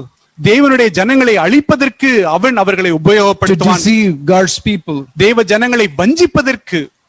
But the Lord is also looking for people in the church தேவனும் சபையிலே ஜனங்களை அவருக்கென்று அவர் தேடிக்கொண்டிருக்கிறார். who want to destroy every idol in the heart. அவர்களுடைய இருதயத்திலே உள்ள எல்லா விக்கிரகத்தையும் அழிக்கக்கூடியவர்களை. Those who identify the hidden idols and by the power of the Holy Spirit try to destroy them. The Lord is looking for such people in the church. தங்களுடைய இருதயத்திலே இருக்கக்கூடியதான மறைந்திருக்கக்கூடியதான அந்த விக்கிரகத்தை இனம் கண்டு அவர்களை பரிசுத்த ஆவியின் வல்லமையினாலே அழிக்க முயற்சிக்கிற அந்த ஜனங்களை தேவன் தேடிக்கொண்டிருக்கிறார். Yes, God will build His church through such people who don't have any idol, who want to destroy every idol in the heart. இப்படி விக்கிரகமே இல்லாமல் விக்கிரகத்தை அழிக்கக்கூடிய தேடக்கூடிய அந்த ஜனங்களை கொண்டு தேவன் தம்முடைய சபையை அவர் கட்டுவார். Yes, serving God and others, having an idol in the heart. That's the spirit of Balaam. இருதயத்திலே ஒரு விக்கிரகத்தை வைத்துக் கொண்டு தேவனுக்கும் ஜனங்களுக்கும் ஊழியம் செய்வதுதான் பிலேயாமனுடைய ஆவி. And that is so dangerous. அது மிகவும் அபாயகரமானது. You know, the idol in Balaam's heart ultimately destroyed him. Not only God's people, you know, he destroyed him also. பிலேயாம் இருதயத்திலே இருந்த அந்த ஆவி தேவனுடைய ஜனங்களை மாத்திரமல்ல முடிவிலே அவனையும் அழித்து போட்டது. Yeah, that is what the Lord spoke to my heart. அதைத்தான் ஆண்டவர் என்னுடைய இருதயத்திலே அவர் பேசினார். You know, he said, if the Lord said, if you preach with any idol in your heart, ஆண்டவர் என்னிடத்திலே சொன்னார், நீ உன்னுடைய இருதயத்திலே ஒரு விக்கிரகத்தை வைத்துக்கொண்டு நீ பிரசங்கிப்பாயானால், any idol, எந்த ஒரு விக்கிரமா you இருந்தாலும் will not build the church, நீ சபையை கட்ட மாட்டாய், but you will only destroy it. நீ சபையை அழிக்க மாட்டம் தான் செய்வாய். Then I really understood the burden with which Apostle John wrote in 1 John chapter 5 verse 21. 1 யோவான் 5:21 எந்த விதமான பாரத்தை வைத்துக்கொண்டு அப்போஸ்தலனாகிய யோவான் அதை எழுதினார் என்பதை நான் உணர்ந்து He கொண்டேன். wrote so many wonderful things. அவர் அநேக அற்புதமான காரியங்களை அவர் எழுதினார். Finally, he wrote chapter 5 verse 21, John chapter 5:21. Little children, guard yourself from idols. 1 யோவான் 5:21 கடைசி வசனம், பிள்ளைகளே நீங்கள் விக்கிரகங்களுக்கு விலகி உங்களை காத்துக் கொள்வீர்களாக. What a wonderful warning from the Lord through John. என்ன ஒரு அழகான ஒரு எச்சரிப்பு ஆண்டவரிடத்திலிருந்து யோவான் மூலமாக நமக்கு வந்த எச்சரிப்பு. Guard yourself from idols. நீங்கள் விக்கிரகங்களுக்கு விலகி உங்களை காத்துக் கொள்ளுங்கள். He is not mentioning about, writing about the idols these heathen people are worshipping. No. தேவனற்ற ஜனங்கள் வணங்கக்கூடியதான அந்த விக்கிரகங்களை குறித்து அவர் இங்கே பேசவில்லை. The idols in our heart. நம்மளுடைய இருதயத்தில் உண்டான விக்கிரகங்கள். The thing that we value so much more than the Lord, that things which we love more than the Lord. தேவனை காட்டிலும் நாம் நேசிக்கக்கூடிய அந்த காரியங்கள். Little children, John says, little children, guard yourselves. பிள்ளைகளே உங்களை காத்துக் கொள்ளுங்கள். You know how that idol, it blinded the eyes of Balaam. அந்த விக்கிரகம் பிலேயாமனுடைய கண்களை அது குருடாக்கினது. Yeah, it blinded his discernment. அவனுடைய நிதானிக்கக்கூடிய அந்த ஆவியை குருடாக்கி போட்டது. What, you know, the donkey could see, the prophet he could not, the preacher could not see. கழுதை பார்க்கக்கூடியதை அந்த பிரசங்கியானவன் அவனால் பார்க்க முடியவில்லை. I see that as a picture of a shepherd and the flock. அதை நான் ஒரு மேய்ப்பெண் ஆட்டு மந்தை அந்த படத்தை கொண்டு நான் பார்க்கிறேன். Balaam, the shepherd, and the flock is the donkey. அந்த பிலேயாம் அவன் மேய்ப்பன், அந்த கழுதை அது ஆட்டு மந்தை. The preacher with an idol, he could not see what the donkey, what the flock could see. இருதயத்திலே விக்கிரகத்தை வைத்துக் கொண்டிருந்த அந்த பிரசங்கி அந்த மந்தை பார்க்கக்கூடியதை அவனால் பார்க்க What முடியவில்லை. a simple brother or a sister in the Lord could see, this great preacher he could not see. Only one reason, because he had an idol in his heart.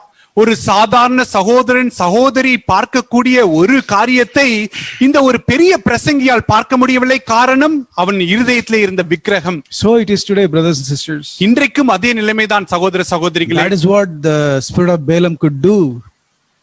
அதுதான் பிலேயாமனுடைய ஆவி செய்யக்கூடியது. Yeah, it's a hidden idol that, that hardened the heart of Balaam.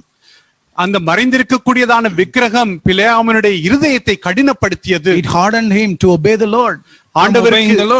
ஆண்டவருக்கு கீழ்ப்படிவதிலிருந்து அவனுடைய இருதயத்தை கடினப்படுத்தியது. And the thing is, he is not aware of it, that he is disobeying God. ஆண்டவருக்கு நாம் கீழ்ப்படியாமல் போகிறோம் என்பதை அவன் அறியாது இருந்தான். I just want to show these verses in Numbers 22. என்னாகமம் 22 நான் இதை உங்களுக்கு காண்பிக்க விரும்புகிறேன். Numbers 22.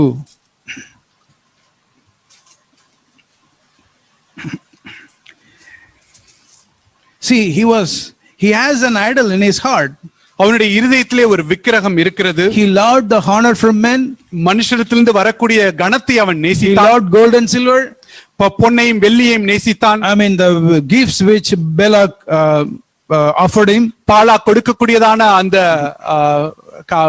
காரியங்களை அவன் நேசித்தான். We know that. That's why he went again. அதை அறிந்துதான் அவன் அவர்களுக்கு முன்பாக அவன் சென்றான். Even though God said you should not go, he went only with that desire to get something from Balak. ஆண்டவர் அவனை போகக்கூடாது என்று எச்சரித்திருந்தாலும் அவனுடைய இருதயத்திலிருந்து அந்த இச்சை நிமித்தமாகவே அவன் சென்றான். To receive the wages of unrighteousness. அநீதியான அந்த சம்பாதியத்தை அவன் பெற்றுக்கொள்ளும்படியாக அவன் அங்கே சென்றான். See the hypocrisy in his heart. அவனுடைய இருதயத்திலிருந்த மாய்மாலத்தை பாருங்கள். 22:18.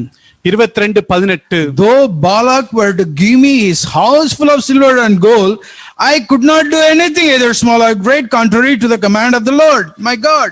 பாலாக் எனக்கு தன் வீடு நிறைய வெள்ளியும் பொன்னும் தந்தாலும் சிறிய காரியமானாலும் பெரிய காரியமானாலும் செய்யும் பொருட்டு என் தேவனாகிய கர்த்தரின் கட்டளையை நான் மீறக்கூடாது. His heart is so hardened that he is so blind that he was disobeying God, but he is not aware of that.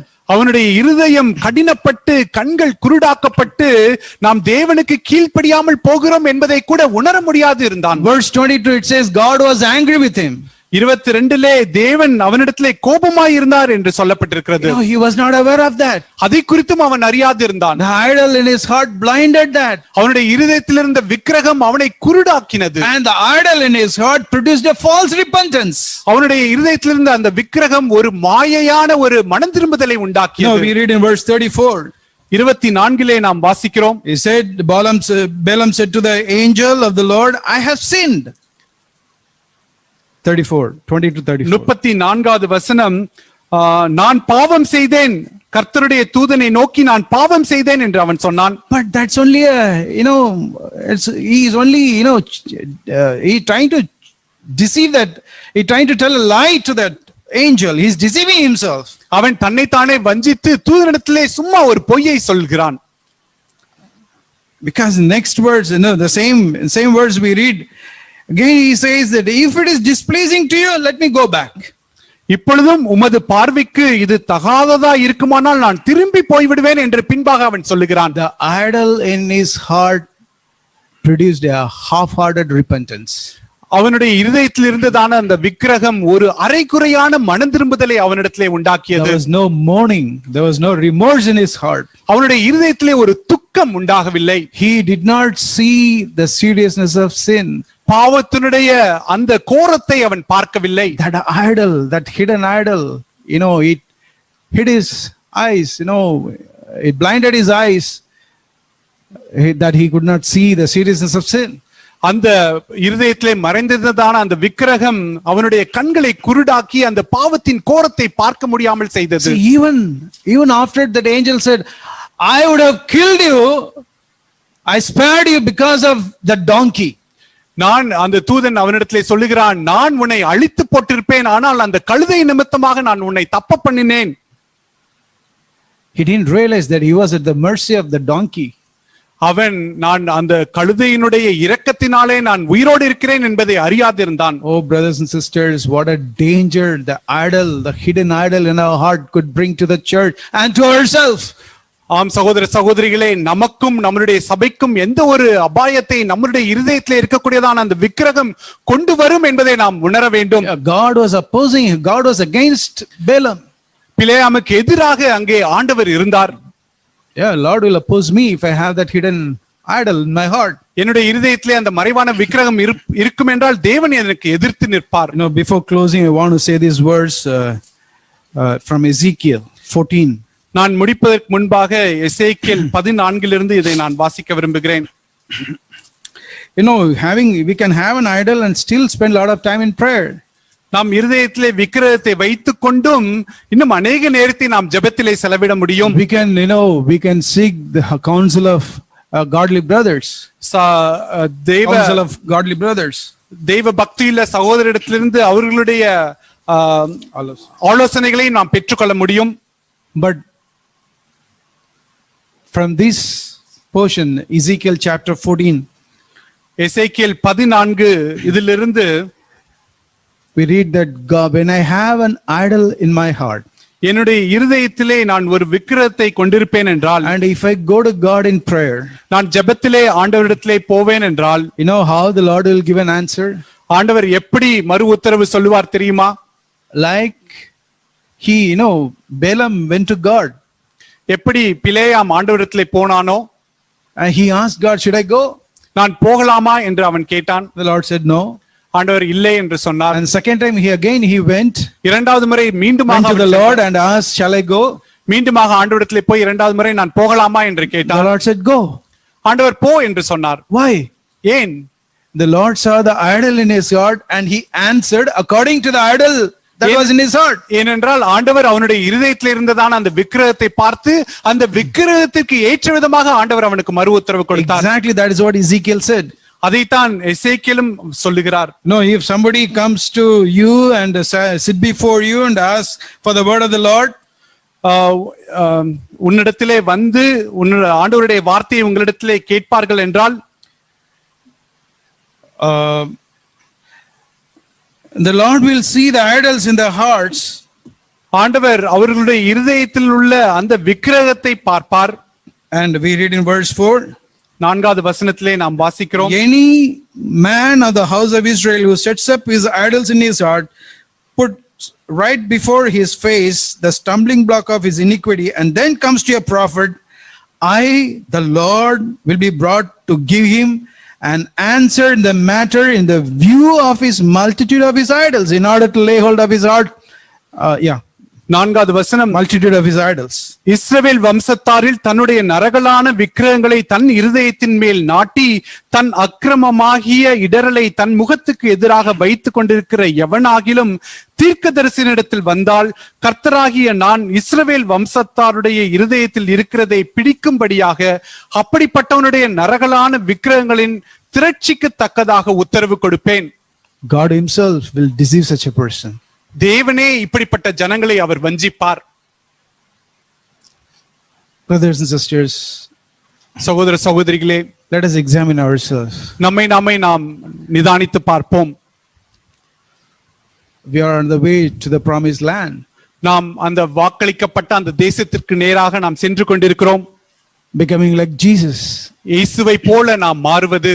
But if you have any idol in my heart, in our hearts, ஆனால் நம்முடைய இருதயத்திலே ஏதாவது விக்கிரகத்தை நாம் கொண்டிருப்போம் என்றால், let us examine ourselves and seek the help of the Lord to destroy it. நம்மை நாம் நிதானித்து பார்த்து தேவனுடைய சகாயத்தை நாம் பெற்று அந்த விக்கிரகத்தை அழித்து போடுவோம்.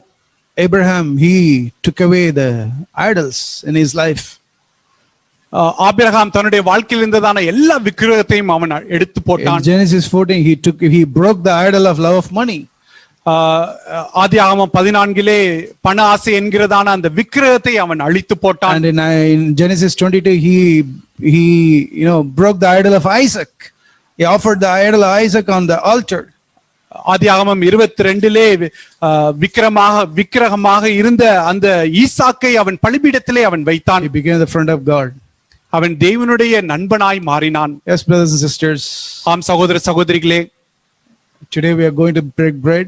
இன்றைக்கு நாம் அப்பம் பிற்க போகிறோம். Let us examine ourselves. நம்மை நாமே நாம் நிதானித்து பார்ப்போம். That word which John wrote, little children, guard yourself from idols. Let it ring in our hearts, in my heart and your hearts, until the Lord comes, and we will, by the power of the Holy Spirit, we will destroy all the idols. யோவான் அந்த 1 யோவான் 5:21 எழுதினதை நாம் நினைவில் கொள்வோம். பிள்ளைகளே, உங்கள் இருதயத்தை விக்கிரகங்களிலிருந்து காத்துக் கொள்ளுங்கள். அது எப்பொழுதுமே நம்மளுடைய காதுகளிலே அது தொனித்துக் கொண்டே இருக்கட்டும். May the Lord help us. ஆண்டவர் நமக்கு உதவி செய்வாராக. Now, Brother Michael will share for a few minutes. இப்பொழுதும் சகோதரர் மைக்கேல் அவர்கள் ஒரு சில நேரம் பகிர்ந்து கொள்வார்கள். And Brother Joel will translate for him. சகோதரர் ஜோயல் அவர்கள் மொழிபெயர்ப்பார்கள். Okay. I want to thank God for what the Lord has spoken to us today. இன்றைக்கு தேவன் நம்மோடு பேசுகிற காரியங்களுக்காக நான் தேவனுக்கு நன்றி செலுத்துகிறேன். So this morning for the worship we saw Luke chapter 13 verse 6. காலையிலே ஆராதனை வேளையிலே லூக்கா 13ஆம் அதிகாரம் 6வது வசனத்திலிருந்து நாம் பார்த்தோம். So there we saw this fig tree which was planted in the vineyard. அங்கே திராட்சை தோட்டத்திலே அத்தி மரம் நடப்பட்டிருப்பதை குறித்து நாம் வாசிக்கிறோம். And the vineyard is the church of the saints of God. தேவனுடைய பரிசுத்தர்கள் இருக்கிறதான சபைதான் திராட்சை தோட்டம். And this vineyard in this fig tree has been planted there. இந்த அத்தி மரம் அங்கே நடப்பட்டிருக்கிறது. And it was not bearing fruit. அது கனி கொடுக்கவில்லை. So the reason why it was not bearing fruit we heard in the message today.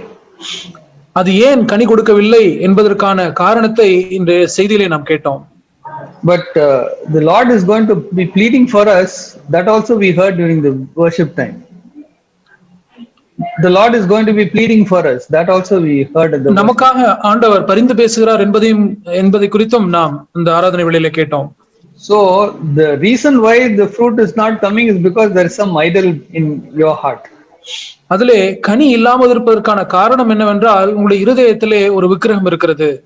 And the Lord is telling, I will prune it and I will, put manure and take special care so that, it will bear fruit. ஆண்டவர் சொல்கிறார், நான் இதை சுற்றிலும் கொத்தி எருப்போடுவேன், அது கனி கொடுக்கட்டும் என்று சொல்கிறார். So we can examine our hearts. Definitely there is an idol in our heart. ஆகவே நம்முடைய இருதயத்தை நாம் ஆராய்ந்து பார்த்தால் நிச்சயமாகவே அங்கே ஒரு விக்கிரகம் இருக்கும். See, even though we repent for our sins and we are born again, there are many idols in our hearts. நாம் நம்முடைய பாவங்களுக்காக மனம் திரும்பி நாம் மறுபிறப்பு அடைந்தாலும் நம்முடைய இருதயத்திலே அநேக விக்கிரகங்கள் இருக்கக்கூடும். We are very sincere. நாம் மிகவும் நேர்மை உள்ளவர்களா இருக்கிறோம். But still, that there are hidden idols in the heart. ஆனாலும் நம்முடைய இருதயத்திலே மறைந்திருக்கிற விக்கிரகங்கள் இருக்கின்றன. And in the course of time, these idols will surface in our heart. நாட்கள் செல்ல செல்ல இந்த விக்கிரகங்கள் நம்முடைய இருதயத்திலிருந்து மேல் எழும்ப துவங்கும். See, when there is so much of poverty and there is so much of discomfort, there is one longing in our heart, so that we'll have some comfort. நமக்கு ஏழ்மையும் உபத்திரவம் நேரிடும் பொழுது நமக்கு ஏதோ ஒரு ஆதரவான நிலை வேண்டுமே என்ற ஒரு எண்ணம் வரும். So some comfort, some luxury which you see other people having, and you want that. ஏதோ ஒரு விதத்திலே நமக்கு ஒரு சுகம், ஒரு வசதி, மற்ற ஜனங்கள் அனுபவித்துக் கொண்டிருக்கிறதான அந்த வசதி எல்லாம் நமக்கு வேண்டும் என்கிற ஒரு எண்ணம் வரும். Yeah, the Lord will give it to you. ஆண்டவர் அதை உங்களுக்கு கொடுப்பார். But we have to make sure that does not become an idol in our heart. ஆனால் அது நம்முடைய இருதயத்திலே ஒரு விக்கிரகமாய் மாறிவிடக் கூடாது என்பதை குறித்து நீங்கள் ஜாக்கிரதையா இருக்க வேண்டும். Anything that the Lord has given us can become an idol. ஆண்டவர் நமக்கு கொடுத்திருக்கிற எந்த ஒரு காரியமும் அது விக்கிரகமாய் மாற முடியும். And we have to be so radical to make sure that it doesn't become an idol.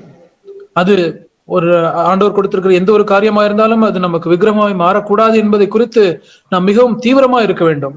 I believe King Saul was a very sincere person.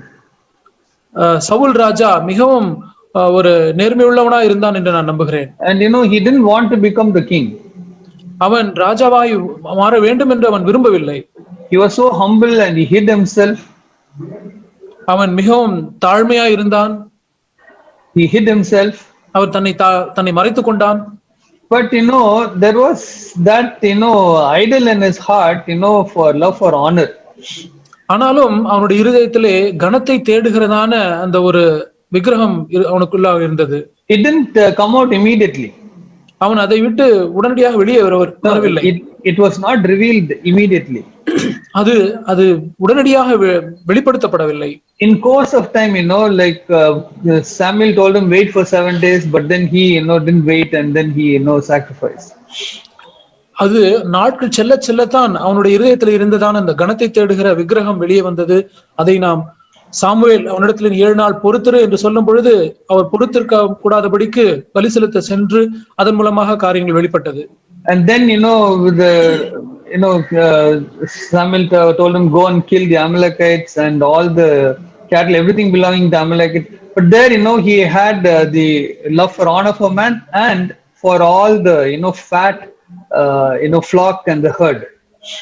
Samuel சவுலை பார்த்து நீர் போய் அமலேக்கியருடைய முற்றிலும் அவரை சங்கரித்து போடும் என்று சொன்ன பொழுது அவன் அதைப்படி கேட்காதபடிக்கு நலமானவைகளை தப்பவிட்டு ஜனங்கள் அந்த காரியத்திலே ஜனங்களுடைய கனத்தை அவன் தேடினான். இந்த மாதிரி கொழுத்த காரியங்களையும் அவன் விரும்பினவனாயிருந்தான். So we have to see, as days go by when we are in the church, why there is no fruit. ஆகவே நாட்கள் செல்ல செல்ல நாம் சபையில் இருக்கும் பொழுது நம்மிடத்திலே ஏன் கனி இல்லை என்பதை குறித்து நாம் ஆராய்ந்து பார்க்க வேண்டும். The Lord is not partial at all. தேவன் அவர் பாரபட்சம் உள்ளவர் அல்ல, அவர் அல்லவே அல்ல. If you are radical and you can see the idol and then you can cleanse yourself, definitely the Lord will honor you. நீங்கள் இந்த காரியத்திலே தீவிரமுடையவர்களாக இருந்து உங்களுடைய இருதயத்தில் இருக்கிறதான அந்த விக்கிரகங்களை எல்லாம் நீங்கள் அகற்றி சுத்திகரித்துக் கொண்டால் ஆண்டவர் உங்களை நடத்துவார். Definitely it is the grace of God which led us to salvation. நிச்சயமாகவே தேவனுடைய கிருபைதான் நம்மை ரட்சிப்புக்குள்ளாக நடத்தினது. And it also brought us to see the truths about the new covenant. அந்த கிருபைதான் நம்மை புதிய உடன்படிக்கையினுடைய சத்தியங்களை காணும்படி நமக்கு வழி செய்தது. And the way the Lord can work in our hearts. ஆண்டவர் நம்முடைய இருதயத்திலே எப்படி அவர் கிரியை செய்ய முடியும் என்பதையெல்லாம் அவருடைய கிருபைதான் நம்மை நடத்தினது. And we yield ourselves so that that cleansing work happens. நாம் அவர்களுக்கு நம்மை ஒப்பு கொடுத்து அந்த சுத்திகரிப்பின் கிரியை நமக்குள்ளாக நடக்கும்படி நாம் ஒப்பு கொடுத்திருக்கிறோம். So they are all very simple things. இவைகள் எல்லாம் மிக எளிமையான காரியங்கள். Love for money, பண ஆசை, love for comfort, சுகத்தை தேடுகிற ஆசை, love for luxuries, ஆடம்பரங்களை தேடுகிற ஆசை, and love for entertainment, களியாட்டுகளை விரும்புகிற களியாட்டத்தின் மேல் உள்ள நேசம். What you do in your spare time, that kind of those things, that those things which you love, which can draw you away from God. நீங்கள் உங்களுக்கு உபரியா இருக்கிற நேரத்திலே நீங்கள் என்னத்தை செய்ய விரும்புகிறீர்கள் என்கிற அந்த பொழுதுபோக்கு களியாட்டு காரியங்கள் அவைகள் உங்களை தேவனை விட்டு விலக்க முடியும். Yeah, because the television is there in your house, you can see a movie, you can see a serial, and you can worship them. உங்கள் வீட்டிலே தொலைக்காட்சி இருக்கும் என்றால் நீங்கள் ஒரு திரைப்படம் பார்க்கலாம் அல்லது ஒரு சீரியல் பார்க்கலாம் அல்லது மற்ற எந்த காரியத்தையும் பார்த்து நீங்கள் அப்படி கேடான வழியிலே செல்ல முடியும். So all these things are the things which are idols in your heart. இந்த காரியங்கள் எல்லாம் உங்களுடைய இருதயங்களிலே இருக்கக்கூடிய விக்கிரகங்கள். Lover of self, lover of pleasure, lover of comfort, all these things can take away the place of God. தற்பிரியரா இருப்பது, சுகபோக பிரியரா இருப்பது, பணப்பிரியரா இருப்பது, இவைகள் எல்லாம் தேவனுடைய ஸ்தானத்தை விலக்கி விட்டு ஒரு விக்கிரகமாய் மாறிவிட முடியும். I wanted to show the 2 Kings chapter 17. 2 ராஜாக்கள் 17ஆம் அதிகாரத்திலிருந்து காண்பிக்க விரும்புகிறேன். And verse 32. 2 ராஜாக்கள் 17:32 வசனம்.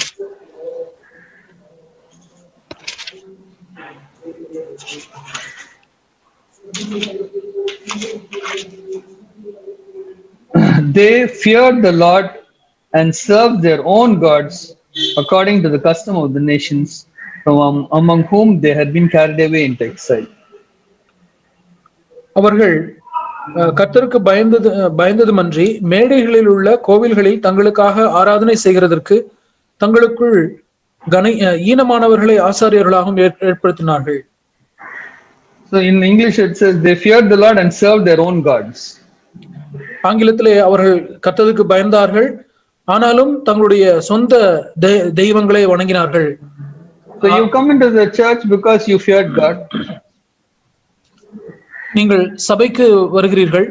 Because you fear God, you are coming to the church. நீங்கள் தேவனுக்கு பயந்திருப்பது நிமித்தம் சபைக்கு வருகிறீர்கள். But you are serving your own gods. ஆனால் உங்களுடைய சொந்த தெய்வங்களையே நீங்கள் ஆராதிக்கிறீர்கள். So those are all the idols which are there in your heart. அந்த தெய்வங்கள் எல்லாம் உங்கள் இருதயத்தில் இருக்கிறதான விக்கிரகங்கள். You want to have honor from man. மனுஷரிடத்திலிருந்து கனத்தை நீங்கள் தேடுகிறீர்கள். You want people to serve you. ஜனங்கள் உங்களுக்கு பணிவிடை செய்ய விரும்புகிறீர்கள். You want people to appreciate you and respect you. ஜனங்கள் உங்களை மெச்சிக்கொண்டு உங்களுக்கு கனம் கொடுக்க வேண்டும் என்று விரும்புகிறீர்கள். All these are idols in your heart. இவைகள் எல்லாம் உங்களுடைய இருதயத்தில் இருக்கக்கூடியதான விக்கிரகங்களாக இருக்கின்றன. So I am so thankful to the Lord for this warning today. ஆகவே இந்த நாளிலே தேவன் கொடுத்த இந்த எல்லா எச்சரிப்புகளுக்காக நான் நன்றியுள்ளவனாக இருக்கிறேன். So I believe King Saul started off well, Balaam started off well, Judas Iscariot, all of them started very well. Saul ராஜா, பிலேயாம், யூதாஸ் காரியத்து இவர்கள் எல்லாம் ஆரம்பத்திலே நன்றாகத்தான் துவங்கினார்கள். The Lord looked at them and they were sincere. That's why he gave them all these responsibilities. ஆண்டவர் அவர்களை முதல் பார்த்த பொழுது அவர்கள் நேர்மையுள்ளவர்களாக இருந்தபடினாலே தான் அவர்களுக்கு கொடுத்த பொறுப்பை ஆண்டவர் கொடுத்தார். Like that, I believe that all of us, when the Lord has brought us into the church because he saw some sincerity, he brought us into the church. சபையிலே வந்திருக்கிற நாம் எல்லாரையும் குறித்து நான் சொல்ல வேண்டும் என்றால் நம்மிடத்திலே ஒரு நேர்மையை பார்த்தபடினாலே தான் அவர் சபைக்குள்ளே கொண்டு வந்திருக்கிறார். But as days go by, you can see the idol which is coming up in your heart. ஆனால் நாட்கள் செல்ல செல்ல உங்களுடைய இருதயத்துக்குள்ளே உண்டாகிறதான அந்த விக்கிரகங்களை நீங்கள் பார்க்க முடியும். And if you don't cleanse that idol, நீங்கள் அந்த விக்கிரகங்களை அகற்றி உங்களை சுத்திகரித்துக் கொள்ளாவிட்டால், like what we heard, like the donkey will be able to see the idol in your heart, but you won't be able to see the idol in your heart. நாம் கேட்டது போல அந்த கழுதை அந்த விக்கிரகத்தை பார்க்க முடியும், ஆனால் நீங்கள் அதை பார்க்க முடியாமல் இருக்கும். May the Lord have mercy upon us. ஆண்டவர் நம் மீது இரக்கமாய் இருப்பாராக. And there's a short time, when the gardener, the vineyard owner, he told the gardener, okay, 1 year more you can take it, but if it doesn't bear fruit, it will be cut. அந்த தோட்டத்துக்கு சொந்தக்காரர் அந்த தோட்டத்துக்காரத்திலே ஒரு குறுகிய காலத்தை தான் கொடுப்பார். இன்னும் 1 வருஷம் நான் கொடுக்கிறேன், அதை சுற்றிலும் கொத்தி எரு போட்டு அது வந்தால் வரட்டும், இல்லாவிட்டால் அதை வெட்டி போடு என்று கொஞ்ச காலம்தான் கொடுக்கப்பட்டிருந்தது. May the Lord have mercy on us. ஆண்டவர் நம் மீது இரக்கமுள்ளவராய் இருப்பாராக. Amen. ஆமென்.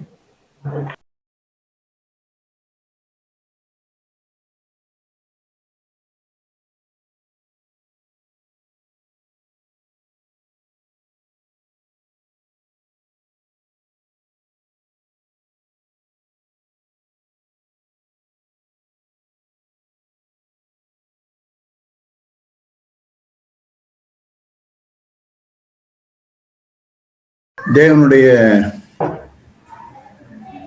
தீர்க்க தரிசனமான வார்த்தைகளை நாளை நாம கேட்டோம். We heard today the prophetic words from the Lord. அப்பம் போகிற நமக்கு சரியான உகந்த தீர்க்க தரிசனமான வார்த்தை இது. Those words are appropriate words and prophetic words for those of us who are going to break bread today. ஆம் பிரியமானவர்களே, இந்த நாளிலும் கூட நாம் இதை நம்மை ஆராய்ந்து பார்க்க வேண்டிய ஒரு காரியம். Yes, beloved, this is something that we have to examine ourselves over today. நாம் இந்த நாள்ல இந்த விக்கிரகத்தை உடையவர்கள் எப்படி எல்லாம் வஞ்சிக்கப்பட்டு போனார்கள் என்றெல்லாம் நம்ம கேட்டோம். Today we heard how the people who had idols in their heart were deceived. ஆமா, என்னுடைய இருதயத்திலும் கூட அந்த எசேக்கியேல் 14:4 தான் என் இருதயத்திலும் எனக்கு என்னுடைய இருதயத்திலும் வந்தது.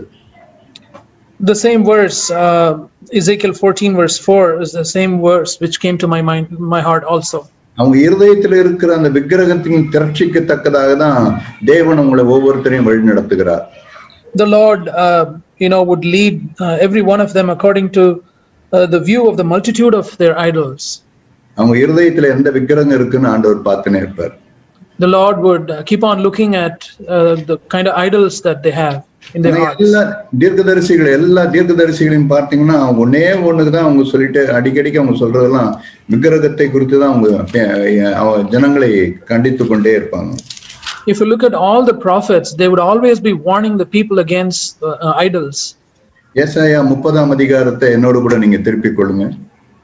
Would you please turn with me to Isaiah chapter 30?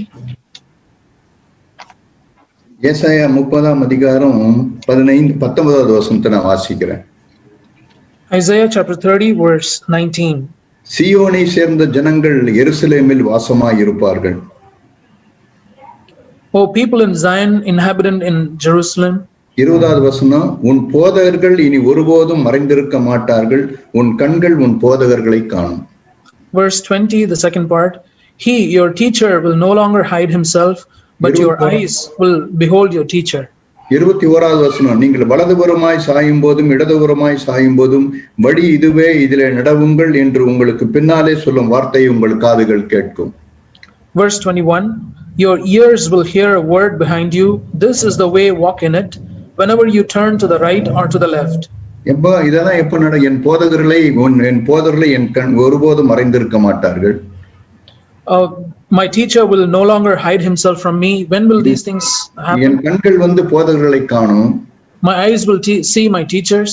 நான் வலதுபுறமும் இடதுபுறமும் சாயும் பொழுது வழி இதுவே, இதிலே நடவுங்கள் என்ற ஒரு சத்தம் எனக்கு கேட்டுக்கொண்டே இருக்கும். I will hear a word behind me, this is the way, walk in it, whenever I turn to the right or to the left.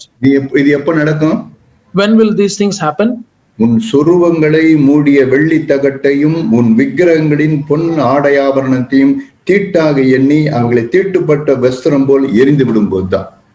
This will happen when you will defile your graven images overlaid with silver and your molten images plated with gold. You will scatter them as an impure thing and say to them, be gone.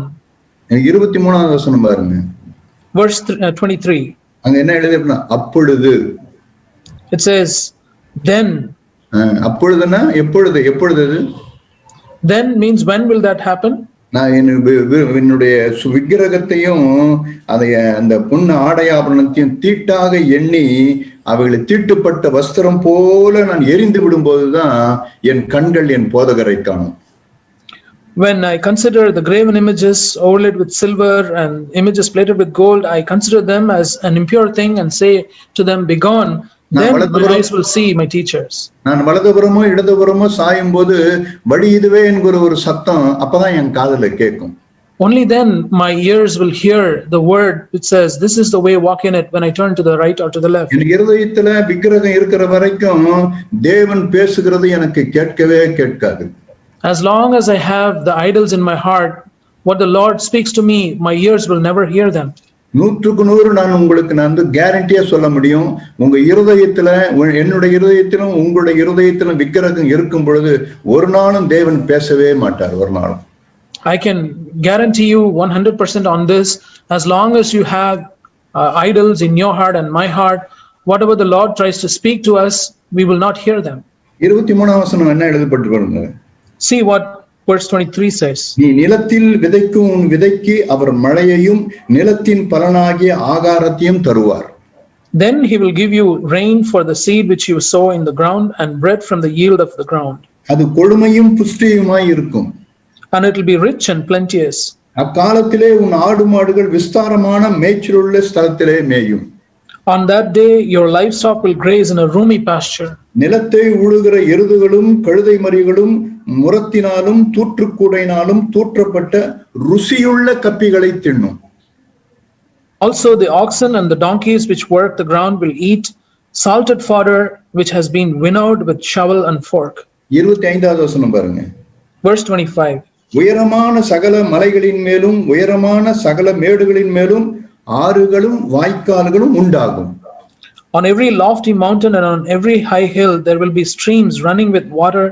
on the day of the great slaughter when the towers fall. இதெல்லாம் யாருக்கு? To whom will these things happen? இதெல்லாம் தன் விக்கிரகத்தை சீ என்று தன் இருதயத்துல இருக்கிற விக்கிரகத்தை எடுத்து போடுறாங்க பாருங்க, அவங்களுக்கு தான் அந்த வாக்குத்தத்தம். This promise is for those people who consider all their images and the images plated with gold as consider them as impure thing and say to them, be gone. ஆகவேதான் பிரியமானவர்களே, இந்த நாள்ல நாம தீர்க்கதமான ஒரு வார்த்தையை உங்களுக்கு நம்ம கேட்டோம்னு நான் சொன்னேன். That is why, beloved, I said we heard a prophetic word today. இப்ப நம்ம அப்பம்பிட வந்திருக்கிறோம். நம்ம எல்லாரும் we have gathered together to break bread. நம்ம இப்ப நமக்கு முன்பாக இருக்கிறதான அந்த அப்பத்தையும் அந்த ரசத்தையும் நீங்க நோக்கி பாருங்க. You have to look at the bread and the juice that is there before us. இயேசு கிறிஸ்து சொன்னாரு, இது உங்களுக்காக பிற்கப்படுகிற என்னுடைய சரீரமாய் இருக்கிறதுன்னு சொன்னார். The Lord Jesus Christ said, this is my body which is broken for you. இப்ப இயேசு பாருங்க, இயேசு கிறிஸ்துவுடைய இருதயத்துல ஏதாவது விக்கிரகம் இருந்திருக்குமா? Now consider Jesus. Would there have been any idol in the heart of Jesus? இயேசு கிறிஸ்துவுடைய இருதயத்துல அவர் ஏதாவது ஒரு விக்கிரகத்தை இயேசு ஒளிச்சு வச்சிருப்பாரா? Would Jesus have hidden some idol in his heart? இல்ல, அவர்கிட்ட எந்த விக்கிரகமும் கிடையாது. இயேசுவிட்ட எந்த விக்கிரகமும் கிடையாது. No, he never had any idol in his heart. அது எப்படி தெரியும் உங்களுக்கு எனக்கும்? How do you and I know about that? யோவான் எழுதின சுவிசேஷம் 14ஆம் அதிகாரம். John, the Gospel of John, chapter 14. இயேசு கிறிஸ்து அவருடைய வாயாலே அதை சொல்கிற ஒரு வார்த்தையை பாருங்க. யோவான் எழுதின சுவிசேஷம் 14ஆம் அதிகாரம். The Gospel of John, chapter 14. Look at the verse which the Lord himself says. 30ஆம் வசனம் பாருங்க. Verse 30. 30ஆம் வசனம். இனி நான் உங்களுடனே அதிகமாய் பேசுவதில்லை. I will not speak much more with you. இந்த உலகத்தின் அதிபதி வருகிறான். The ruler of the world is coming. அவனுக்கு என்னிடத்தில் ஒன்றும் இல்லை. And he has nothing in me. இயேசு இதை சொல்லியிருக்கார் பாருங்க, எப்படி சொல்லியிருக்காருன்னு பாருங்க. See how the Lord Jesus has said these words. இதோ இந்த உலகத்தின் அதிபதி என்னிடத்துல வருகிறான். For the ruler of the world is coming. ஆனா அவனுக்கு என்னிடத்துல ஒன்றும் இல்லை. But he has nothing in me.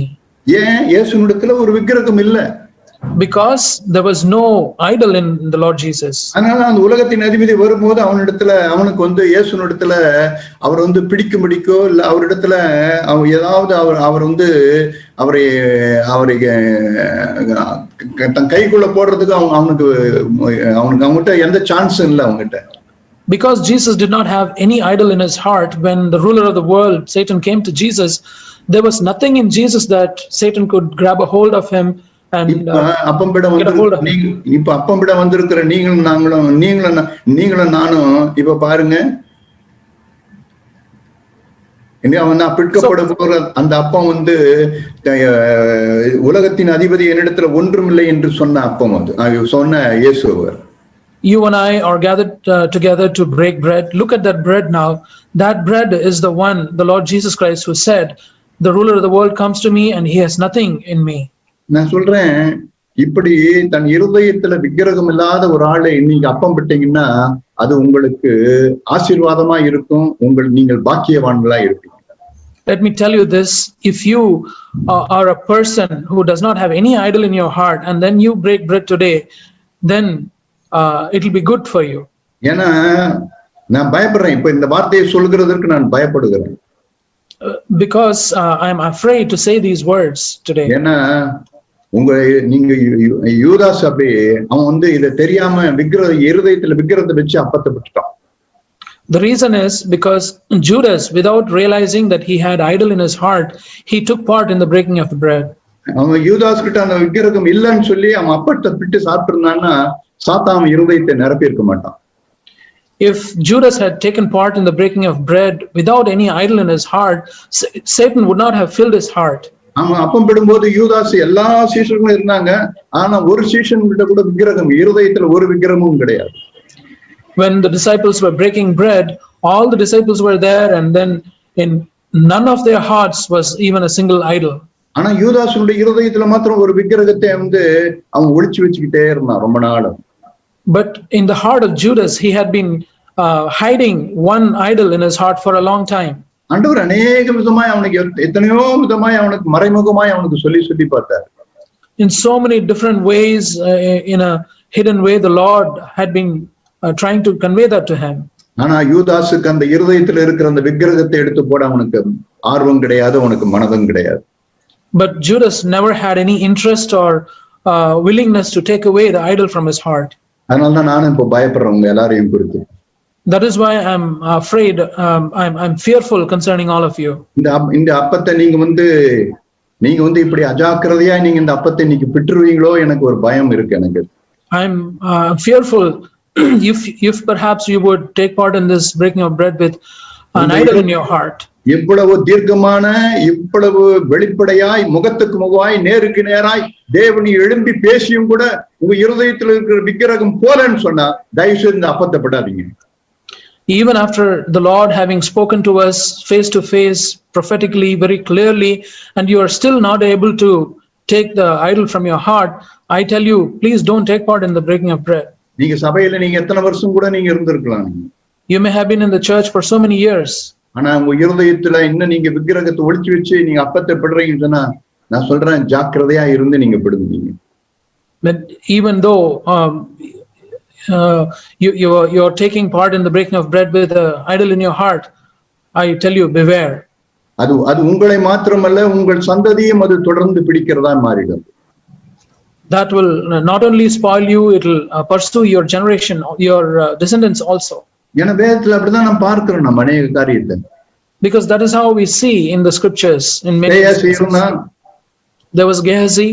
அவன் அவனுடைய காரியங்கள்லாம் பார்த்தீங்கன்னு சொன்னா அவன் எலியா இருக்கும் பொழுது எலிசா என்ன பண்ணாருன்னா அவருடைய இருதயத்துல ஒரு விக்கிரகம் இல்லை, அதனாலதான் தீர்க்கதரிசியே அவன் பின்தொடர்ந்து போய் கொண்டே இருந்தான்.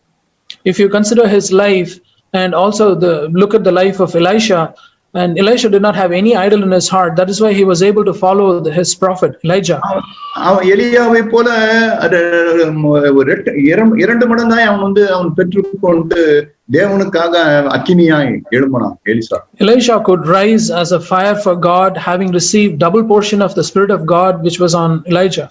ஏன்னா தேவன் அவன் பேர்ல அவனுக்கு அந்த இரட்டிப்பானதை கொடுத்தார். ஏன்னா எலிசாவுடைய இருதயத்துல விக்கிரகம் கிடையாது. The Lord gave him double portion of the anointing of the Spirit of God because Elisha did not have any idol in his heart. இதே அதே லைன் அந்த நேற்றைக்கு பிரதர் ஜாக் சொன்னது போல அந்த தீவெட்டிய அந்த ஒலிம்பிக்ல எடுத்துன்னு போகும்போது தொடர் ஓட்ட அந்த தீபத்தை அவன் எலிசா அந்த கேயாசி அதை கையில பிடிச்சிருந்தான்னா அவன் 4 மடங்கு அபிஷேகம் பெற்றிருப்பான். As our brother spoke yesterday, like the torch that is being passed on to the other members, the Olympic torch. If Gehazi had remained in the same position as Elisha, he would have received 4 portion of the anointing of Elijah. ஆனா இல்ல, கேயாசி கிட்ட அது இல்ல. But Gehazi did not have that. Elisha அந்த தீபத்தை அந்த fire பிராண்ட Gehazi கிட்ட கொடுக்கிறதுக்கு எலிசாவுக்கு நம்பிக்கை இல்லை அவங்ககிட்ட. Elisha did not have the confidence on Gehazi to pass the torch on to Gehazi. ஏன்னா கேயாசினுடைய இருதயத்துல இருந்தது ஒரு விக்கிரகம்.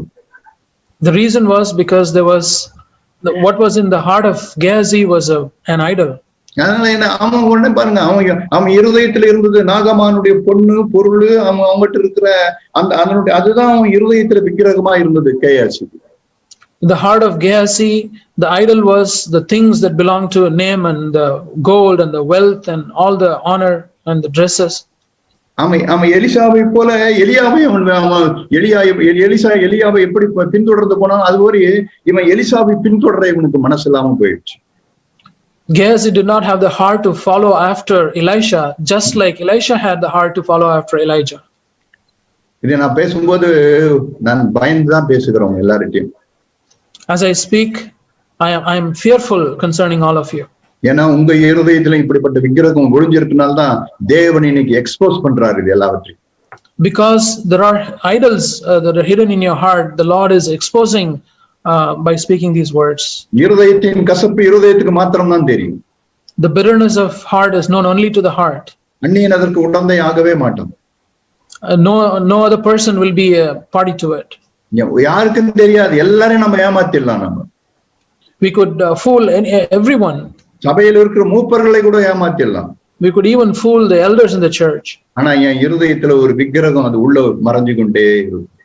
But there will be an idol hiding inside my heart always. ஆனா இயேசுனுடைய இருதயத்துல அந்த மாதிரி விக்கிரகம் கிடையாது. But there was no idol in the heart of Jesus. அதனால இயேசு தைரியமா சொன்னார், இதோ உலகத்தின் அதிபதி என்னிடத்துல வருகிறான், அவனுக்கு என்னிடத்துல பங்கு இல்லை அப்படின்னு. That is why the Lord boldly said, here comes the ruler of the world, he has nothing in me. Gehazi அப்படி சொல்ல முடியல. But Gehazi could not say it like that. நாகமானுடைய குஷ்டம் அவனை தொடர்ந்து வந்தது. The leprosy of Naaman caught hold of Gehazi. Elisha எலியாவை தொடர்ந்து போனா, அதனால எலியாவிட்டு இருந்த இரட்டிப்பானது அபிஷேகத்தை அவன் பெற்றுக்கொண்டான். Elisha went after Elijah, that is why he received the double portion of the anointing that was on Elijah.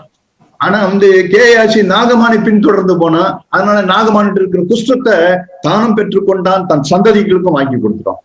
But because Gehazi went after Naaman and after his goods, he received the leprosy from Naaman, not only for him but also for his descendants. உங்களை பயமுறுத்துவதற்காக நான் இதை பேசல. I'm not speaking these to threaten you. உங்க ரத்தப்படி எங்க மேல இருக்க கூடாதுன்றதுக்காக உங்களுக்கு சொல்கிறேன். We speak these words to you so that your blood will not be upon us. விக்கிரகத்தை இன்னும் இவ்வளவு வார்த்தை, தீர்க்கமான வார்த்தையை கேட்டும் கூட இன்னும் என்னிடத்துல ரகசியமான விக்கிரகம் எங்கேயாவது ஒளிப்படுத்தலாம் வச்சிருக்குன்னா நீங்க பாருங்க. You have to see whether you still have some idols in your heart hiding even after hearing all these powerful words against idols. அது நிமித்தம் தான் தேவனுடைய வார்த்தை தேவன் பேசினாலும் உங்க காது கேட்க மாட்டேங்குது. That is the reason even that your ears are not listening to the words the Lord is speaking. அதனால்தான் உங்க விக்கிரகம் இருக்கிறதுனால்தான் உங்களுக்கு யார் எதை பேசினாலும் கூட ஜாக் பிரதர் பேசுற மாதிரி இருக்குது, அவர் சொல்ற மாதிரியே இருக்குது அப்படின்னு சொல்லிட்டு கள்ள போதகர்களை பின்பற்றி போகிறதுக்கு இதுதான் காரணம். The reason why you are not able to distinguish between the true prophet and the false prophet, you are listening to so many preachers and then say, oh, this is also like what brother Zach preaches. The reason for this lack of discernment is because you have idols hiding in your heart. அந்த விக்கிரகம் இருக்கிறதுனால அந்த விக்கிரகம் உங்களை வஞ்சித்து கொண்டே இருக்குது. Because you have those idols in your heart, those idols are deceiving you. அதனாலதான் நிலத்துல மழையில ஃப்ரெஷ்னஸ் இல்லை. அங்க என்ன எழுதி வச்சிருக்குன்னா, நான் சொன்னது போல நீங்க ஏசாயா 30 வாசித்து பாருங்க. உன் நிலத்தில் உன் விதைக்கு அவர் மழையையும் நிலத்தின் பலனாகிய ஆகாரத்தையும் தருவார் அப்படின்றது மழை பெய்யல போகணும். As we read in Isaiah chapter 30 verse 23, he will give you rain for the seed which you will sow in the ground, bread from the yield of the ground. The reason why you don't have rain is because you have idols. உன் ஆடுகள் விஸ்தாரமான மேய்ச்சுள்ள ஸ்தலத்திலே மேயும். On the day your livestock will graze in a roomy pasture. நான் எப்படி ஆடு மாடுன்றது போல என் பிள்ளைகள். Instead of saying my livestock, let me say them to my own children. என்னுடைய சகோதர சகோதரிகள், my brothers and sisters, இவங்க எல்லாருமே விஸ்தாரமான இடத்துல அவங்க என்ன பண்ண, மேய்ச்சுள்ள ஸ்தலத்துல மேய்ச்சல் இருக்கிற இடமா பார்த்து தேவன் மேய்ச்சு கொண்டே இருப்பார். My children and my brothers and sisters will be allowed to graze on a roomy pasture where there is full of green pasture. மழை பெய்யாததுக்கு காரணம் என்ன தெரியுமா? Do you know the reason why there is no rain? உங்க குடும்பத்துல மழை பெய்யாததுக்கு காரணம் என்ன தெரியுமா? Do you know the reason why there is no rain upon your family? உங்க பிள்ளைகள் இன்னும் மேய்ச்சலை கண்டடையாம அவங்க இன்னும் பசியும் தாகமா நாவறண்டு போய் இருக்கிறதுக்கு காரணம் என்ன தெரியுமா? Do you know the reason why your children are not finding a roomy pasture and they are starving and thirsty? நான் ஆரம்பத்துல கேட்ட செய்திதான், விக்கிரகங்களை இன்னும் உங்க இருதயத்திலும் என் இருதயத்திலும் விக்கிரகம் இருக்கிறதுனால. The reason is because you still have idols in your heart, as we heard earlier. நான் தேவன்கிட்ட போய் கேட்டா என்கிட்ட சொல்வார், உன் இருதயத்துல இந்த விக்கிரகம் வச்சுன்னுக்கிறன்னா உங்ககிட்ட கூட இந்த விக்கிரகம் இருக்கு. If you go to God and ask the Lord, and the Lord will show to you, you still have this idol in your heart. தீர்க்கதரிசி சொல்றது போல என் ஜனத்தை போல உட்கார்ந்து என் ஜனத்தை போல பாடி என் ஜனத்தை போல தலையாட்டிக்கிட்டு நல்ல செய்தியை கேட்கிற மாதிரி எல்லாம் தலையாட்டிக்கிட்டு எல்லாம் கேட்டுனா இருக்கிற. As the prophet says, you are gathering in front of the prophet and then listening to the word as though you are the Lord's people, listening and saying yes to the word. ஆனா உன் இருதயத்துல இருந்து விக்கிரகத்தை எடுத்து போடுறதுக்கு உனக்கு விருப்பம் இல்லை. but you don't have a willingness to take out the idol that is in your heart. நான் இப்பவும் சொல்றேன், இப்ப நீங்க எல்லாம் அப்பம் விட உட்கார்ந்து இருக்கிறவங்க அனைவருக்கும், உங்க எல்லாரும் வீட்டுல இருந்தாலும் சரி, சபையில உட்கார்ந்தாலும் சரி, பிளீஸ் உங்களை நீங்க நியாயம் தீர்த்து பார்க்கிறது உங்களுக்கு நல்லது. Let me tell all of you, those of you who have gathered here in the church and those of us who are at homes, and I tell you, please judge yourself if you have idols in your heart. ஏன்னா அப்பம் விட வரும்போது தேவன் அப்படிதான் சொல்லியிருக்கார், எந்த மனுஷனும் தன்னைத்தான் சோதித்தறிந்து இந்த அப்பத்தை புசித்து இந்த பாத்திரத்தில் பானம் பண்ண கடவன். Because that is how the Lord says concerning breaking of bread. Every man who comes to break bread and drink of this cup must judge himself rightly. இது ஏதோ ஒரு பிரசாதம் கிடையாது, கோயில்ல பிரசாதம் கொடுக்குற மாதிரி வந்து இது ஒரு பிரசாதம் வாங்கிட்டு போகணும்னு போயிடாதீங்க. This is not a prasadam or a kind of ritual that they do in the heathen temples. நீ எந்த மனுஷனும் நான் சோதிச்சு பார்க்கணும். ஆண்டவரே, நான் இப்ப நான் கூடி வந்திருக்கிறேன், நான் வந்து என்ன விக்கிரகம் வச்சிருந்தா, இப்போ ஒரு விக்கிரகத்தோடு போனீங்கன்னா நான் சொல்றேன், யூதாசுக்கு வந்து நிலைமை உங்களுக்கு வந்துடக்கூடாது. Everybody has to judge themselves, and we have to go ask the Lord, Lord, I am coming here to break bread, and we should not end up as Judas ended up. ஏன்னா யூதாசு விக்கிரகத்தை வச்சிருந்தா அப்பத்தை பெட்டான். Because Judas broke bread with idols in his heart. உடனே சாத்தான் அவன் இருதயத்தை நிரப்ப ஆரம்பிச்சான். Then Satan started to enter into his heart. ஆனா சாத்தான் மற்ற 11 பேருக்குள்ளே வரலையா? மற்ற 11 பேர்கிட்டயும் வரலையா சாத்தான்? But Satan did not enter the other 11 people. ஏன்னா அவங்ககிட்ட விக்கிரகம் இல்ல, அவங்ககிட்ட எந்த விக்கிரகமும் இல்ல. Because they did not have any idol in their hearts. அதனாலதான் அவங்க அந்த அப்பத்தை தைரியமா அவங்க 11 பேரும் தைரியமா புசித்தார்கள். That is why those 11 people could boldly take part in the breaking of bread. அவங்க வாழ்க்கையில பாத்தீங்கன்னா தேவன் அவங்கள வந்து வல்லமையா எடுத்து தேவன் உபயோகப்படுத்தினார். The Lord used those 11 people mightily. அவங்க அந்த 11 பேர் மேல் மாடியில இருக்கும்போது தேவன் அக்கினியினாலும் அவர்களை ஞானஸ்நானம் அவர்களுக்கு அபிஷேகம் பண்ணார். When those 11 disciples were in the upper room, the Lord sent forth his anointing fire. விக்கிரகம் இல்ல, இருதயத்துல விக்கிரகம் இல்ல. There was no idol in their heart. நான் இன்னும் பயப்படுறேன், நான் உங்க எல்லாரையும் குறித்து எனக்கு பயம் இருந்தனே இருக்கு. Even now I'm still having fear. I'm still fearful of all of you. உங்களில் இன்னும் ஒரு சிலர் வந்து விக்கிரகத்தை வெச்சிட்டு இப்ப அப்பத்தை படணும்னு துணிகரம் கொண்டு இருக்கிறீங்க நீங்க. Some of you are still the false boldness to touch the bread with idols in your heart. நீங்க தேவன்கிட்ட இப்ப மனம் திரும்பிடுங்க. இப்போவா தேவன்கிட்ட சொல்லுங்க, ஆண்டவரே என் இருதயத்துல விக்கிரகத்தை நீங்க எடுத்து போட்டுருங்க ஆண்டவரே. At least now you please repent and ask the Lord, Lord, please take away the idol that is in my heart. யூதாஸ் போன வழியில போயிடாதீங்க. Please don't go the way Judas went. அந்த 11 சீஷர்கள் போன வழியை பாருங்க. Look at the way those 11 disciples went. யூதாஸ் போன அந்த வழியில விக்கிரகத்தை வச்சிட்டு அப்பத்தை விட்டுறாதீங்க தயவு செய்து. Please don't take part in the breaking of bread with idol in your heart, just like Judas did. இது வந்து விளையாட்டை எடுத்துறாதீங்க தயவு செய்து. Please don't take this as a playful thing. இது வந்து தேவனுடைய பந்தி அற்பமா எண்ணாதீங்க தயவு செய்து. Don't consider this the table of the Lord lightly. தேவனை கனப்படுத்தி பாருங்க, தேவன் உங்களை கனப்படுத்துறாரா இல்லையான்னு பாருங்க. You honor God and see if God does not honor you. விக்கிரகத்துல கட்டோட நீங்க எடுத்து போய் எல்லாத்தையும் சீனை தூர விரிச்சு எடுத்து தூர போட்டுருங்க. Take out all your idols from your heart and say, be gone, and உங்க குடும்பத்துல மழை பெய்யுதா இல்லையான்னு பாருங்க. And see if rain does not come upon your life. பிள்ளைங்க எல்லாம் மேய்ச்சலுள்ள இடத்துல மேய்தா இல்லையான்னு பாருங்க. See if your children are not grazing on the roomy pasture. உங்க கண்கள் வந்து உங்க போதகர்களை பார்க்குதா இல்லையான்னு பாருங்க. See if your eyes are not seeing your teachers. நீ வலதுபுறம் இடதுபுறம் சாயும் போது வழி இதுவேன்னு சொல்ற சத்தத்தை உங்க காது கேக்குதா இல்லையான்னு பாருங்க. See if your ears don't hear the words that says, this is the way, walk in it, when you turn to the right or to the left. வானமும் பூமியும் ஒழிந்து போகும், தேவனுடைய வார்த்தை ஒரு நாள் ஒழிந்து போகாது. Heaven and earth will pass away, but his words will never pass away. எந்த மனுஷனும் தன்னைத்தான் சோதித்தறிந்து இந்த அப்பத்தை புசித்து இந்த பாத்திரத்தில் பானம் பண்ண கடவன். A man must examine himself, and so doing he has to eat of the bread and drink of the cup. தன்னைத்தான் நிதானிக்கிறவன் நியாயம் தீர்க்கப்படான். He who judges himself will not be judged. உங்களை ஆராய்ந்து பார்த்து தயவு செய்து இந்த அப்பத்தை புசித்து இந்த பாத்திரத்துல பானம் பண்ணுங்க. Please examine yourselves and judge yourselves, and then take part in the bread and the cup. தலை வணங்கி இந்த நாள்ல ஆண்டவரிடத்துல எல்லாரும் உங்க தலை வணங்கி ஆண்டவரிடத்துல உங்களை ஒப்பு கொடுங்க தயவு செய்து. You all please bow down and commit yourselves to the Lord. எங்கள் நல்ல பிதாவே, உம்மை நன்றியோடு கூட நாங்கள் துதிக்கிறோம். Our loving Father, we thank you, Lord, and praise you. எங்கள் மத்தியிலே நீர் எழுந்தருளினதற்காய் நன்றி. Thank you for being in our midst. பரத்திலிருந்து உம்முடைய வார்த்தையை அனுப்பி கொடுத்தபடி நான் நன்றி ஆண்டவரே. Thank you for giving us your word from heaven. இப்பொழுது நாங்கள் அபாத்திரராய் ஆண்டவரே, நாங்கள் ஆண்டவரே இந்த அப்பத்தை புசித்து இந்த பாத்திரத்தில் பானம் பண்ணாதபடிக்கு எங்களுக்கு உதவி செய்யும். Lord, please help us not to take part in the bread and the cup in an unworthy manner, Lord. உம்முடைய பிள்ளைகள் ஒவ்வொருவரையும் பரிசுத்தப்படுத்தும் இந்த வேளையில.